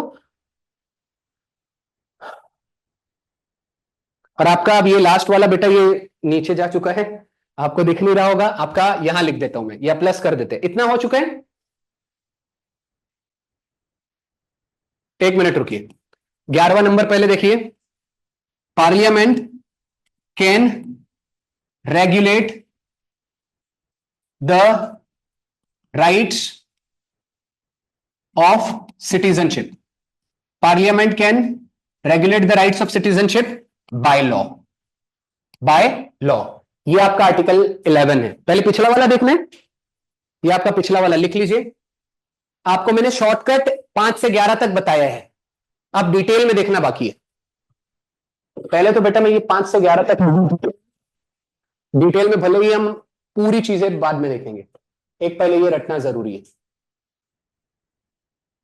आपको देखो बेटा, कई लोग क्या बोलते हैं, पूरे आर्टिकल्स रटने की भी जरूरत नहीं है, बट मैं बोलता हूं 1 से लेकर 51 तक रट्टा मारना ही मारना है। उसके बाद जंप कर करके इंपॉर्टेंट रटो। 1 से लेकर 51 तक बहुत आसानी से याद हो जाएगा। फिलहाल पता है 1 से लेकर 51 तक भी आप स्किप कर सकते हो, 1 to 11 नहीं भी किए तो भी चलेगा, लेकिन 12 से लेकर 51 मिस नहीं कर सकते। ये सबसे कॉमन आर्टिकल्स है जो आपके किसी भी एग्जाम में पूछे जाते हैं। मैंने जैसे कि कहा, ये ज्यादा इंपॉर्टेंट नहीं है, लेकिन इंपॉर्टेंट है, पूछा जाता है। आपका सिलेबस कवरेज तो देना ही है, सिलेबस पूरा पढ़िए। मैं बता दूंगा क्या चीज इंपॉर्टेंट है, अगर मैंने किसी पे स्टार कर दिया मतलब वो पत्थर की लकीर, वो बहुत इंपॉर्टेंट है, वहां से पेपर में आएगा ही आएगा। अच्छा, अगर ऐसे हम, आप लिख रहे हो, मैं रुक रहा हूं, आप लिख रहे हो, ये फोटो नहीं लिया जा सकता? हाँ, चलो आज एक बार सर से भी बात करूंगा। अच्छा, आज मेरे को एक नया फीचर पता चला। मैं हर बार वो खसकाने के लिए वो इधर आता था, ऐसे दबाओ तो ये उधर चला जाता है, ऐसे दबाओ तो ये पता था? Continuance of rights of citizenship. मतलब आपकी नागरिकता, कंटिन्यू आप यहाँ के नागरिक है। यहां पर क्या होता है, बीच बीच में ये जो भी आपके जो नागरिकता के कानून है उसमें फेरबदल होंगे, वो आप पर लागू होगा। कंटिन्यूएंस ऑफ सिटीजनशिप, ठीक है। तो चलिए एक काम करते हैं, मैं कुछ चीजें पूछ लेता हूं, देखते हैं किसको कितना कितना याद है, कौन कितने पानी में है। मुझे सिर्फ इतना बताइए, शेड्यूल 5 क्या है? हाथ खड़ा करना है। शेड्यूल 5 क्या है? एक को पता है, दो को पता है। हाँ बेटा, आपका नाम क्या था? प्रीति। हाँ, आपका नाम बेटा? साईनाथ। चलिए प्रीति बताइए क्या है schedule 5? Schedule areas and schedule tribes. अब शेड्यूल 5 में क्या होता है, किसी भी एरिया को शेड्यूल एरिया अगर डिक्लेयर करना है या ट्राइबल एरिया डिक्लेयर करना है, यानी आदिवासी वाला इलाका, तो वो पावर्स प्रेसिडेंट को है। ठीक है, वो भी पार्लियामेंट में पारित होगा, सब कुछ होगा, लेकिन फाइनली वो डिक्लेयर कौन करेगा? प्रेसिडेंट। आपका छठवां शेड्यूल क्या है? शेड्यूल या tribal, tribal area, schedule tribal area. ठीक है, हाँ शेड्यूल ट्राइब्स वो भी हो गया। अब आपको बताना है शेड्यूल 7 क्या है? वेरी गुड, मैथिली, मैथिली देवता। ये डिस्ट्रीब्यूशन ऑफ पावर, मतलब शेड्यूल 7 के अंदर कितनी लिस्ट है? 3। सेंट्रल लिस्ट, जिसे यूनियन लिस्ट कहा जाता है, state list, concurrent list. Schedule 8 language. Schedule 10 anti defection law. Schedule 11 और 12 तो बहुत इजी है, ठीक है। PM, P for panchayat, M for municipality. सबसे कठिन क्वेश्चन क्या हो सकता है शेड्यूल 11 में? कठिन मतलब आपको पहले से बताया तो आपके लिए कठिन नहीं है। शेड्यूल 11 में टोटल कितने मैटर्स है? 29। 12 में क्या है? हाँ देख लिए बेटा अच्छे से चलो ठीक है, ये याद रखिएगा। लेकिन देखो, मैंने जैसे कि कहा, ये बहुत सब्जेक्ट मतलब उनकी कितनी ड्यूटीज है। अब पंचायत के हाथ में क्या क्या है? गांव का प्राइमरी एजुकेशन। क्वेश्चन ऐसे भी आ जाता है पंचायत पे, क्वेश्चन क्या पूछेगा? पंचायत की बताइए कौन सी ड्यूटी नहीं है। अब वो 29 की 29 पता रहेगी तो पता चलेगा। गांव में पानी पूरा होता, गांव में वो जो कचरा आया भैया घर से निकाल, वो आपने सुना होगा ना, कचरा वाला आया घर से कचरा निकाल। तो ये सारी चीजें उनकी प्राइम। और याद रखिएगा, पंचायत की वो जो 29 जो ड्यूटीज, मटेरियल या एलिमेंट्स जो दिए हुए हैं, मैटर्स बोला जाता है जिन्हें, उसके अंदर प्राइमरी एजुकेशन है, सेकेंडरी एजुकेशन नहीं। यानी प्राथमिक तक, वो प्राथमिकता वाला शाला है ना, प्राथमिक वाली पढ़ाई, यानी एलिमेंट्री एजुकेशन। ठीक है, आगे बढ़ जाए।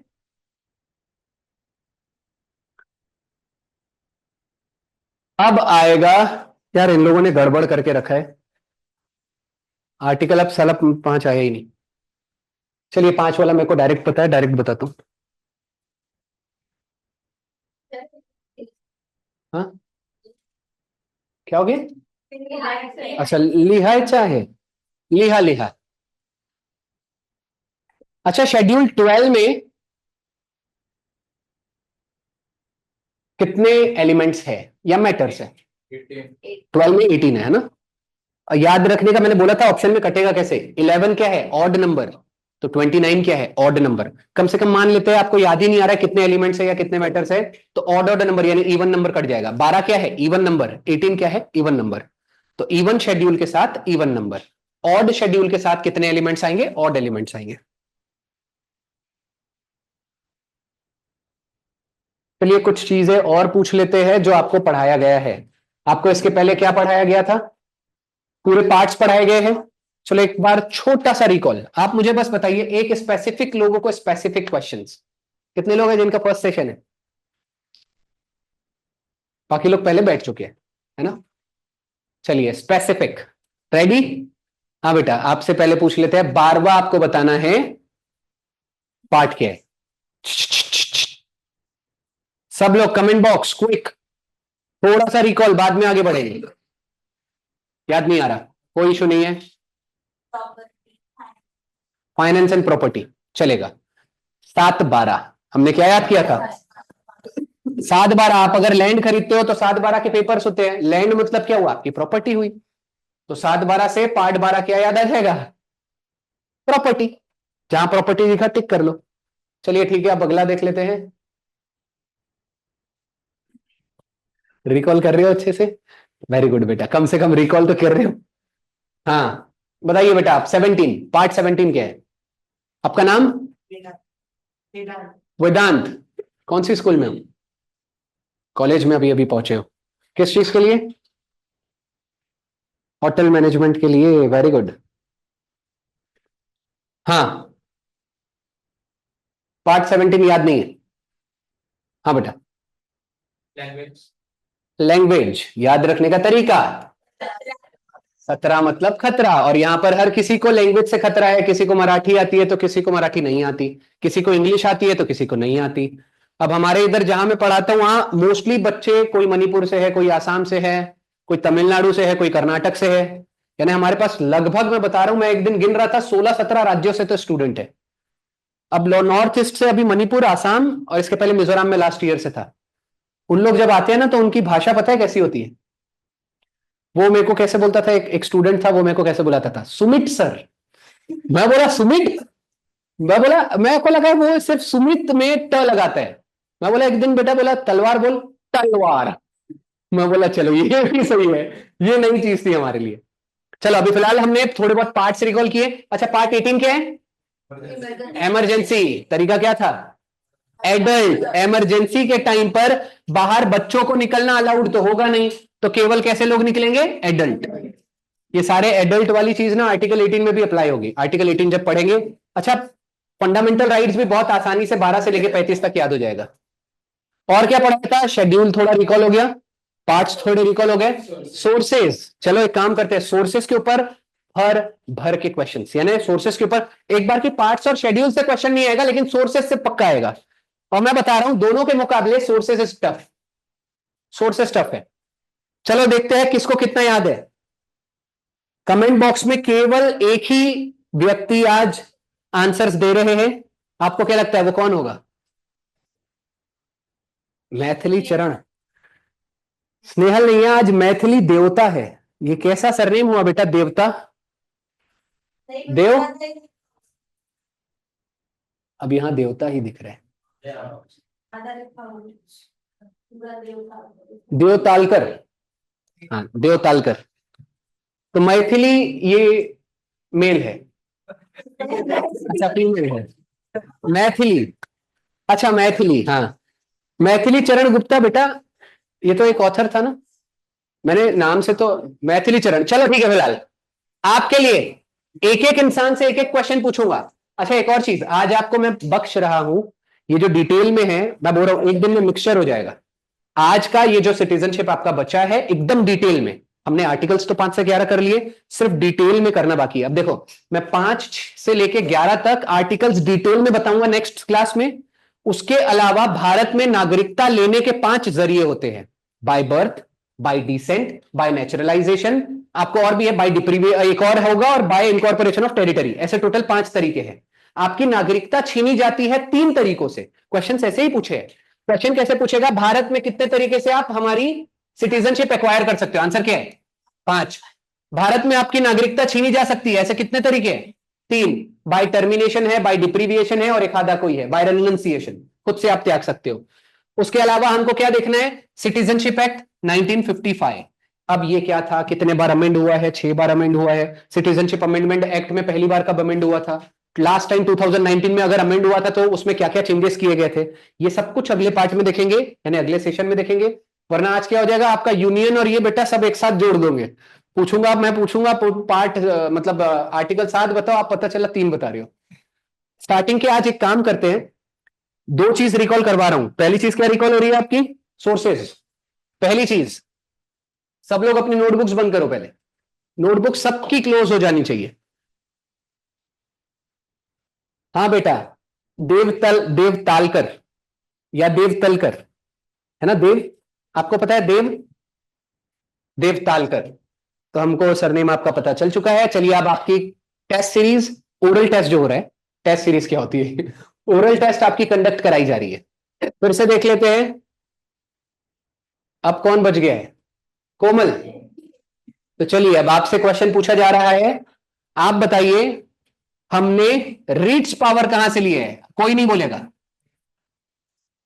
रीट्स पावर हमने, यार इसको बोला जाता है प्रोरोगेटिव रीट्स। प्रोरोगेटिव रीट्स। कुछ भी बोलिए। रीट्स हमने कहां से लिए है? मैंने आपके लिए एग्जांपल बनाया था, जहां पर रीट आए वो देश। कौन सा देश है जिसके नाम में रीट आता है? ब्रिटेन। ब्रिटेन में बी हटा दो, रीटेन। रीट आ चुका है।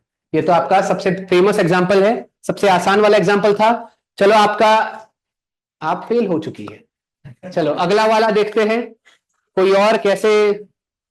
अगेन आपका नाम था वेदांत, आपका नाम था साईनाथ। चलिए ठीक है, साईनाथ आपको बताना है कि हमने कॉन्करेंट लिस्ट कहां से लिया है? आयरलैंड। आपको हम बता रहे हैं, आपको खुशी होगी जानकर आप पूरी तरीके से गलत है। चलिए अगला वाला देख लेते हैं। फिलहाल मैंने एक करंट की स्टोरी बनाई थी, जिसमें करंट किस देश में जाके बनाया गया था? ऑस्ट्रेलिया।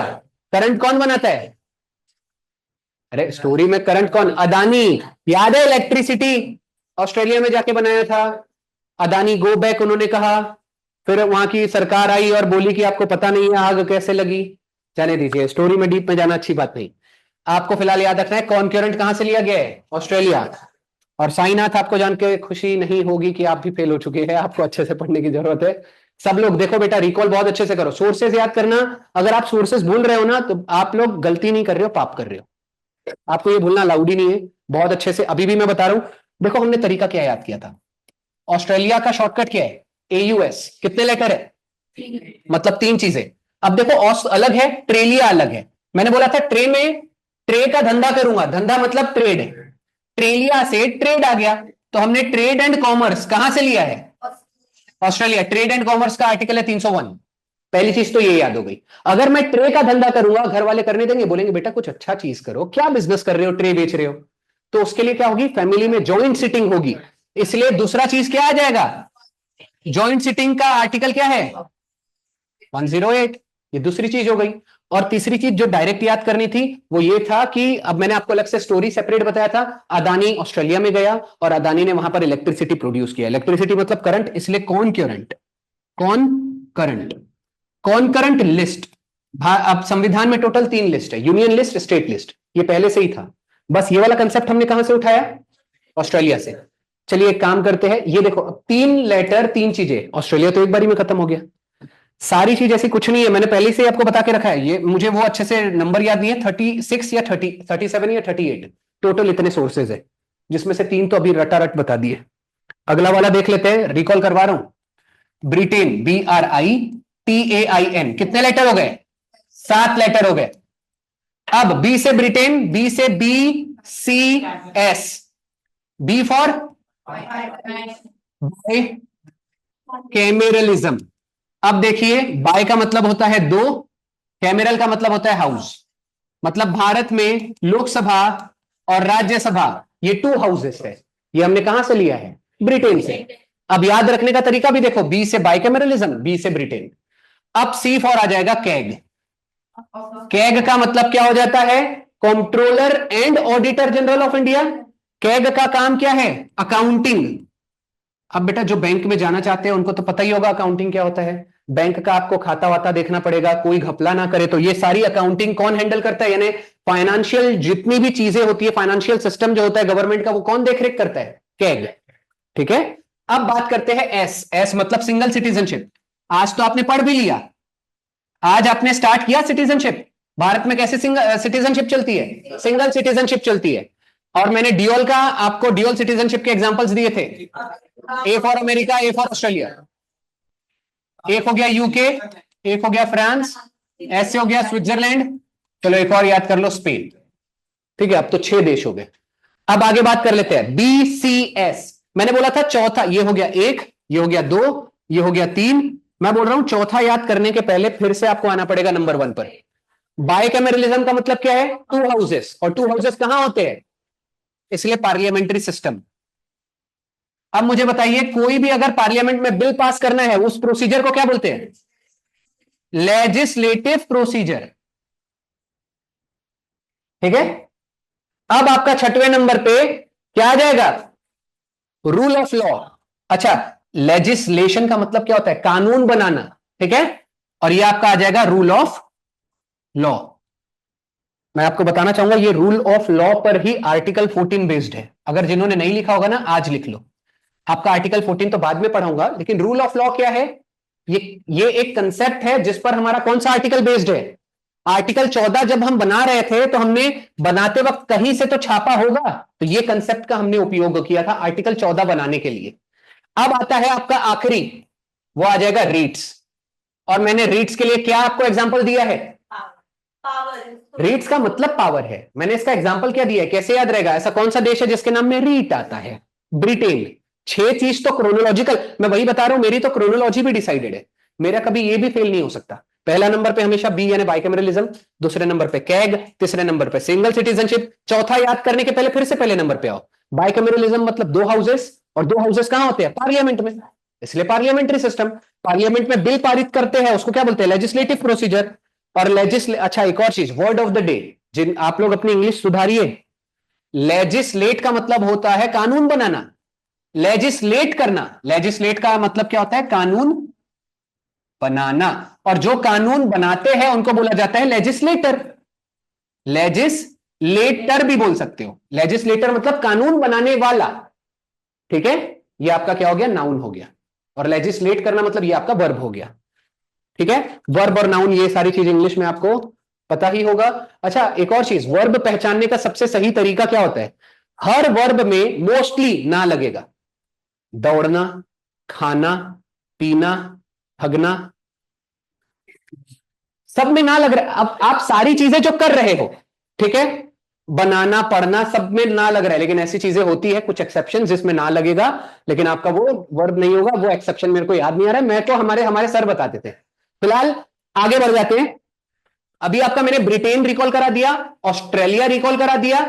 अब आएगा आपका अमेरिका, यह आपका आज का आखिरी है, ये रिकॉल करा रहा हूं, और बाकी चीजें आपकी होमवर्क रहेगी, बाकी चीजें आपको खुद रिकॉल करना है। अच्छा जब मैं रिकॉल करा रहा हूं सबको आसान लग रहा है? सिर्फ आपको खुद से जब पढ़ोगे इस तरीके से पढ़ोगे, लिखाया भी ऐसे ही। अब अमेरिका के लिए मैंने कितने लेटर है? 7 लेटर है, तो कितनी चीज लेंगे हम? 7। अब देखिए, मैंने अमेरिका को हमेशा बताया था सारे के सारे बोल्ड डिसीजन। बोल्ड डिसीजन मतलब किसी को नौकरी से निकाल देना, किसी के ऊपर आरोप लगाना, ये सारी चीजें हम यहां से लिए हैं। जैसे कि इंपीचमेंट, किसका इंपीचमेंट? प्रेसिडेंट का। इंपीच मतलब आरोप लगाना। अब देखो ये बोल्ड ही तो डिसीजन हुआ, आप लोग किसी पे आरोप लगा रहे हो, ठीक है। दूसरा नंबर हो जाएगा, राष्ट्रपति के साथ कौन काम करता है? Vice president. तो ये वाइस प्रेसिडेंट का पद यानी कि पोस्ट हमने कहां से लिए हैं? अमेरिका से लिए हैं। Removal of supreme court and high court के जजेस।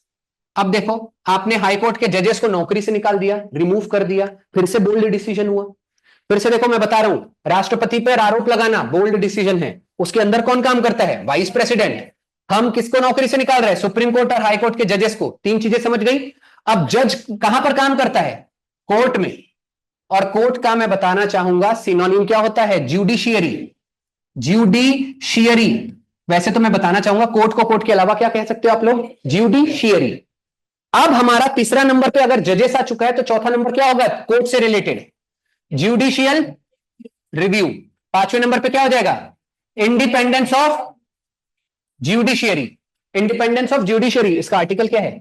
50। वहां पर वर्ड ये नहीं लिखा है, वहां पर आर्टिकल 50 में लिखा है separation of judiciary from executive. Separation मतलब वो इंडिपेंडेंट ही तो है, अलग है। अब आगे आ जाते हैं, आपने फिर से देखो, राष्ट्रपति पर आरोप लगाना, राष्ट्रपति के अंडर कौन काम करता है? Vice president. हम नौकरी से किसको निकाले हैं? सुप्रीम कोर्ट और हाई कोर्ट के जजेस को। अब जजेस मतलब कोर्ट, और कोर्ट मतलब ज्यूडिशियल रिव्यू। उसके बाद आएगा इंडिपेंडेंस ऑफ ज्यूडिशियरी। 6वें नंबर पे आ जाएगा आपका फंडामेंटल राइट। हाँ हो गया, प्रीएम्बल ले लो।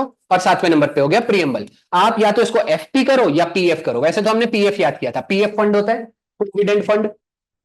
इस तरीके से आपको याद करना है। ये 7 के 7 खत्म हो गए। ऐसी कोई चीज नहीं है, मैं बता रहा हूं पूरे 38 के 38 में घुमा दूंगा। बस आपके ये जिस दिन फिंगर टिप्स पे हो गया, सारी चीजें बहुत आसान हो जाती है। अब मेरे बात बताइए, हमारे बड़े मुश्किल से 38 सोर्स है, हमने सब कुछ गिन गिन के रखा है। अमेरिका में कितने लेटर? 7, तो टोटल चीजें 7। ब्रिटेन में टोटल लेटर 7, तो टोटल चीजें 7। ऑस्ट्रेलिया के शॉर्ट फॉर्म में टोटल कितने लेटर है? 3, तो टोटल चीजें हो गई 3। आयरलैंड के शॉर्टकट में क्या है? IRE, 3 लेटर, तो टोटल चीजें 3 लिए हैं। और आयरलैंड का याद करने का तरीका क्या था? आयरिश। आयरिश मतलब चिड़चिड़ा। हर वो चिड़चिड़ी चीज जो इससे चिड़चिड़ हो सकती है वो कहां से लिया जाएगा? आयरलैंड से। जैसे डिस्ट्रिक्ट में लॉ एंड ऑर्डर कौन कंट्रोल करता है? पुलिस। और पुलिस की one of the highest post क्या है? एसपी। मतलब क्या हो जाएगा? डीपीएसपी। अब इलेक्शंस के टाइम पर मोदी को सब गाली देते हैं, देखा होगा, तो उसमें भी लोग चिड़चिड़े हो जाते हैं। आयरिश मतलब क्या होता है? चिड़चिड़ा। तो इलेक्शंस के टाइम पे लोग चिड़चिड़ करते हैं, तो इलेक्शन किसका हो जाएगा? प्रेसिडेंट का जो इलेक्शन हम भारत में कराते हैं वो भी तो कहीं से लिया गया होगा। तो हम कहां से लिए हैं? वो आयरलैंड से लिए हैं। और अगर आपको कोई बात बात पर मना कर दे, नो बोले, तो आपको क्या चिड़चिड़ होगी? नो से क्या आ जाएगा? Nomination of members of Rajya Sabha. और लास्ट टाइम मैंने इलेक्शन और नॉमिनेशन में फर्क बताया था। इलेक्शन मतलब चुनाव लड़कर अगर आप किसी भी हाउस के मेंबर बनते हो तो उसे कहा जाएगा इलेक्शन। और आपने देखा होगा सचिन तेंदुलकर इतना बड़ा आदमी है, उसके पास इलेक्शन लड़ने वड़ने का टाइम नहीं है, वो कैंपेन में जाके बोलेगा नहीं हमको वोट दो। ऐसे लोग जो बहुत बड़े काम कर चुके हैं तो उनको डायरेक्ट बिना इलेक्शन लड़े डायरेक्ट इलेक्ट कर लिया जाता है, उसे क्या कहा जाएगा? नॉमिनेशन। पक्का समझ में आया? याद रखिएगा राज्यसभा में टोटल नॉमिनेट कितने कर सकते हैं मेंबर्स? 12, 250 में से। और 238 क्या होता है? इलेक्शन के थ्रू वहां पर मेंबर्स को इलेक्ट किया जाता है। फिलहाल आज के लिए हमने आपके लिए काफी चीजें रिकलेक्ट कर दी। आज हमने कितनी चीजें याद कर ली? देखो 7 7 14 और 6 20, 38 में से 20 तो ऐसे ही रिकॉल हो गया। ठीक है, एक आखिरी और कर लेते हैं। चलो, मुझे कौन बताएगा? एक मैं डायरेक्ट क्वेश्चन पूछूंगा, आपको डायरेक्ट आंसर बताना है। Residual power with the centre. किसी को याद ही नहीं है, अच्छी बात नहीं है। C for centre, C for Canada. जहां पे भी वो आपको सेंटर वर्ड दिख जाए वो आपका कहां चला जाएगा? कनाडा में। Residual power with the centre, उसके बाद फेडरेशन विद द सेंटर, उसके बाद और एक सेंटर है, क्या है? Appointment of governor with the centre या by the centre. Appointment of governor by the centre. और आपका आ जाएगा advisory jurisdiction of supreme court. Advisory jurisdiction of supreme court. मुझे बताइए ज्यूरिसडिक्शन का मतलब क्या होता है? अधिकार क्षेत्र। मैंने इसका एग्जांपल दिया था कई बार पुलिस स्टेशन में। मैं गोंदिया से आया हूं, मेरे साथ जो भी वारदात हुई है वो गोंदिया में हुई है। ठीक है, मेरे घर में चोरी हो गई गोंदिया में, मैं पुणे में आके लिखा रहा हूं, वो क्या बोलेंगे? हमारे ज्यूरिसडिक्शन में नहीं आता, एरिया आपका कोई और है। समझ में आ रहा है? यानी अधिकार क्षेत्र, एरिया ऑफ पावर। ठीक है, यहां पर आपको याद रखना है। तो आपका सुप्रीम कोर्ट, अब जैसे सुप्रीम कोर्ट का ज्यूरिसडिक्शन क्या है? All over India. अधिकार क्षेत्र क्या है? पूरे देश में कहीं पे भी अगर आपका कुछ भी हो रहा है तो आप डायरेक्ट सुप्रीम कोर्ट जा सकते हो। लेकिन क्या होता है, अगर महाराष्ट्र में आपके साथ कोई वारदात हो रही है, आप केरला जा रहे हो, उसका ज्यूरिसडिक्शन आता ही नहीं ना। महाराष्ट्र का बॉम्बे हाईकोर्ट का ज्यूरिसडिक्शन क्या है? 36 जिला, पूरा का पूरा महाराष्ट्र का। ये चीज समझ में आ गई? सारी चीजें बेटा समझ समझ के आपको करना है। मैं फिर से एक बार बोल रहा हूं, हम जब चल रहे हैं ना तो काफी स्लो चल रहे हैं। हफ्ते में हमारी एक क्लास होती है, इसमें आपको वरदान पता है क्या मिला है? 6 दिन आपके पास होते हैं। जो मैं 2 घंटे में पढ़ाता हूं वो 6 दिन में आप बांट लीजिए। अगर आप रोज का 15 मिनट भी पढ़ते हो ये सारी चीजें, तो भी आपको the power of 15 minutes exam के टाइम में याद आएगा। एक चीज और बता रहा हूं, ये बड़े मुश्किल से ना, मेरे 15 सेशंस में, बहुत मुश्किल से बता रहा हूं, 15 भी नहीं, 2 घंटे का हमारा सेशन है, 10 या 15 सेशंस में हमारा पूरा एक सब्जेक्ट पूरा कवर कर लूंगा। इससे कम ही समय लगेगा, ज्यादा नहीं लगेगा। ठीक है, हो सकता है 10 में भी हो जाए, 10 सेशन में आपका पूरा पॉलिटी खत्म। अब आपको एक चीज याद रखनी है कि जब आपका पॉलिटी खत्म हो रहा है दोबारा ना पढ़ना पड़े। सारी चीजें फिंगर टिप्स में मैं ही करा देता हूं। तो आप ना कोई भी एग्जाम में जाओगे ना पॉलिटी से, अब अगर 50 क्वेश्चन मान लो कहीं पर जीके के पूछे जा रहे हैं, मैं 1000 की शर्त लगाता हूं 10% से ज्यादा वहां पर पूछा जाएगा। पॉलिटी बहुत बड़ा रोल प्ले करता है। इवन एनडीए कोई भी एग्जाम ले लो, एनडीए लो, सीडीएस लो, सारे पेपर एनालिसिस कर चुका हूं, एफकेट के पेपर देख चुका हूं, सीजीएल में पास कर चुका हूं, सीपीओ में पास कर चुका हूं, सीडीपीओ है, सीएचएसएल है। हर एग्जाम में पॉलिटी का वेटेज बहुत होता है। तो आप मान के चलिए सीपीओ की एग्जाम में भी 5 से मिनिमम 8 या 7-8 क्वेश्चन आपको 5 से 8 देखने को मिलेंगे। और मैं बता रहा हूं एक एक मार्क से 100 मार्क का आपका कट ऑफ है।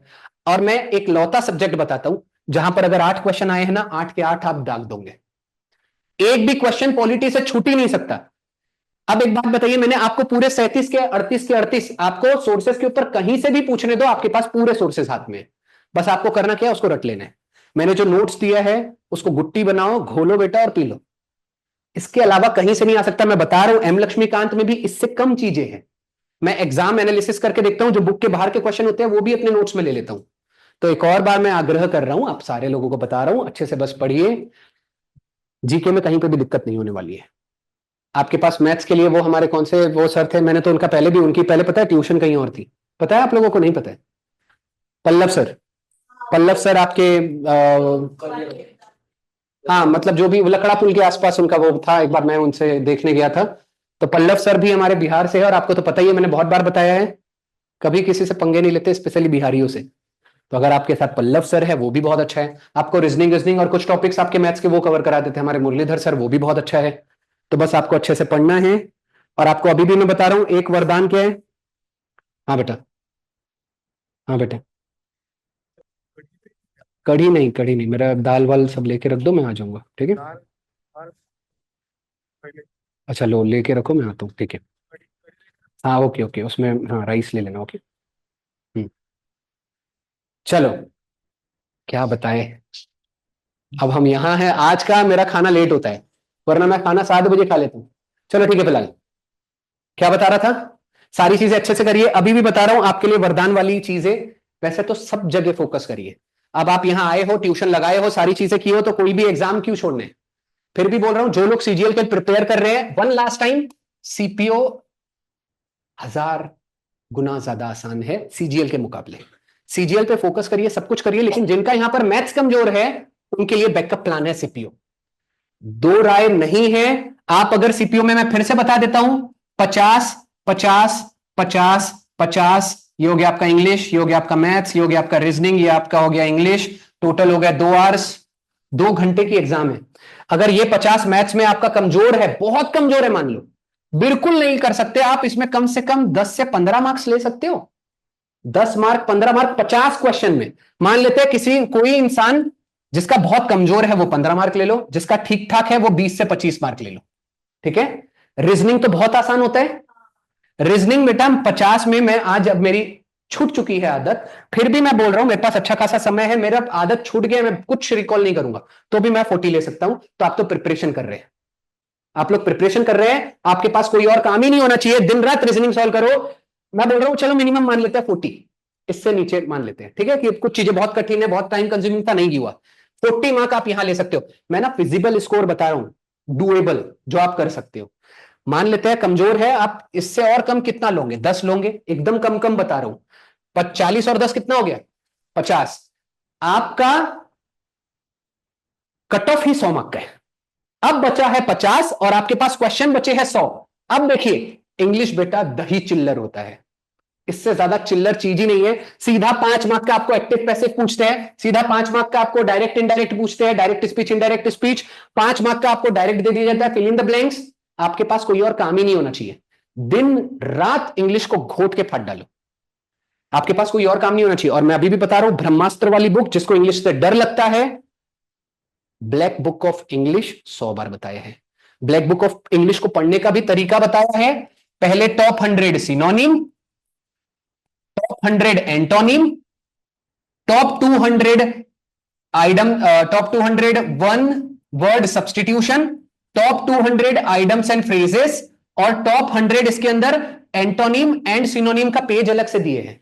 सिर्फ इतना कर लेने से, मैं बता रहा हूं, अगर आपके 50 क्वेश्चन में लगभग 10 से 15 क्वेश्चन आपके सिर्फ स्पेलिंग एरर और यही सारी चीजों में है, अगर आप इतना कर लेते हैं ना, आप यहां पर 10 में, मैं बता रहा हूं, ये 10 क्वेश्चन में लगभग 5 और 6 सॉल्व करने लग जाएंगे। इतना जब रट्टा याद हो जाए, और ये कुछ भी नहीं है, हाँ? जब हम लोग प्रिपरेशन करते थे, हमारे हाथ में 2-2 हजार वोकेबलरीज पॉकेट में होती थी। आपको तो ये कुछ भी नहीं है, इसके में आइटम्स एंड फ्रेजेस हटा दो और ये वन वर्ड सब्सटीट्यूशन हटा दो, आपने कितने शब्द याद किए? 100, 200, 300, कम से कम 1000 शब्द करने हैं। और 1000 शब्द में भी नहीं, बुक के अंदर तो 16,000 है, लेकिन आपको 16,000 याद नहीं करना है। पहले ये 300 याद करो। ये 300 जिस दिन याद होगा, उसके अंदर टॉप 1000 या 1200 शब्द है।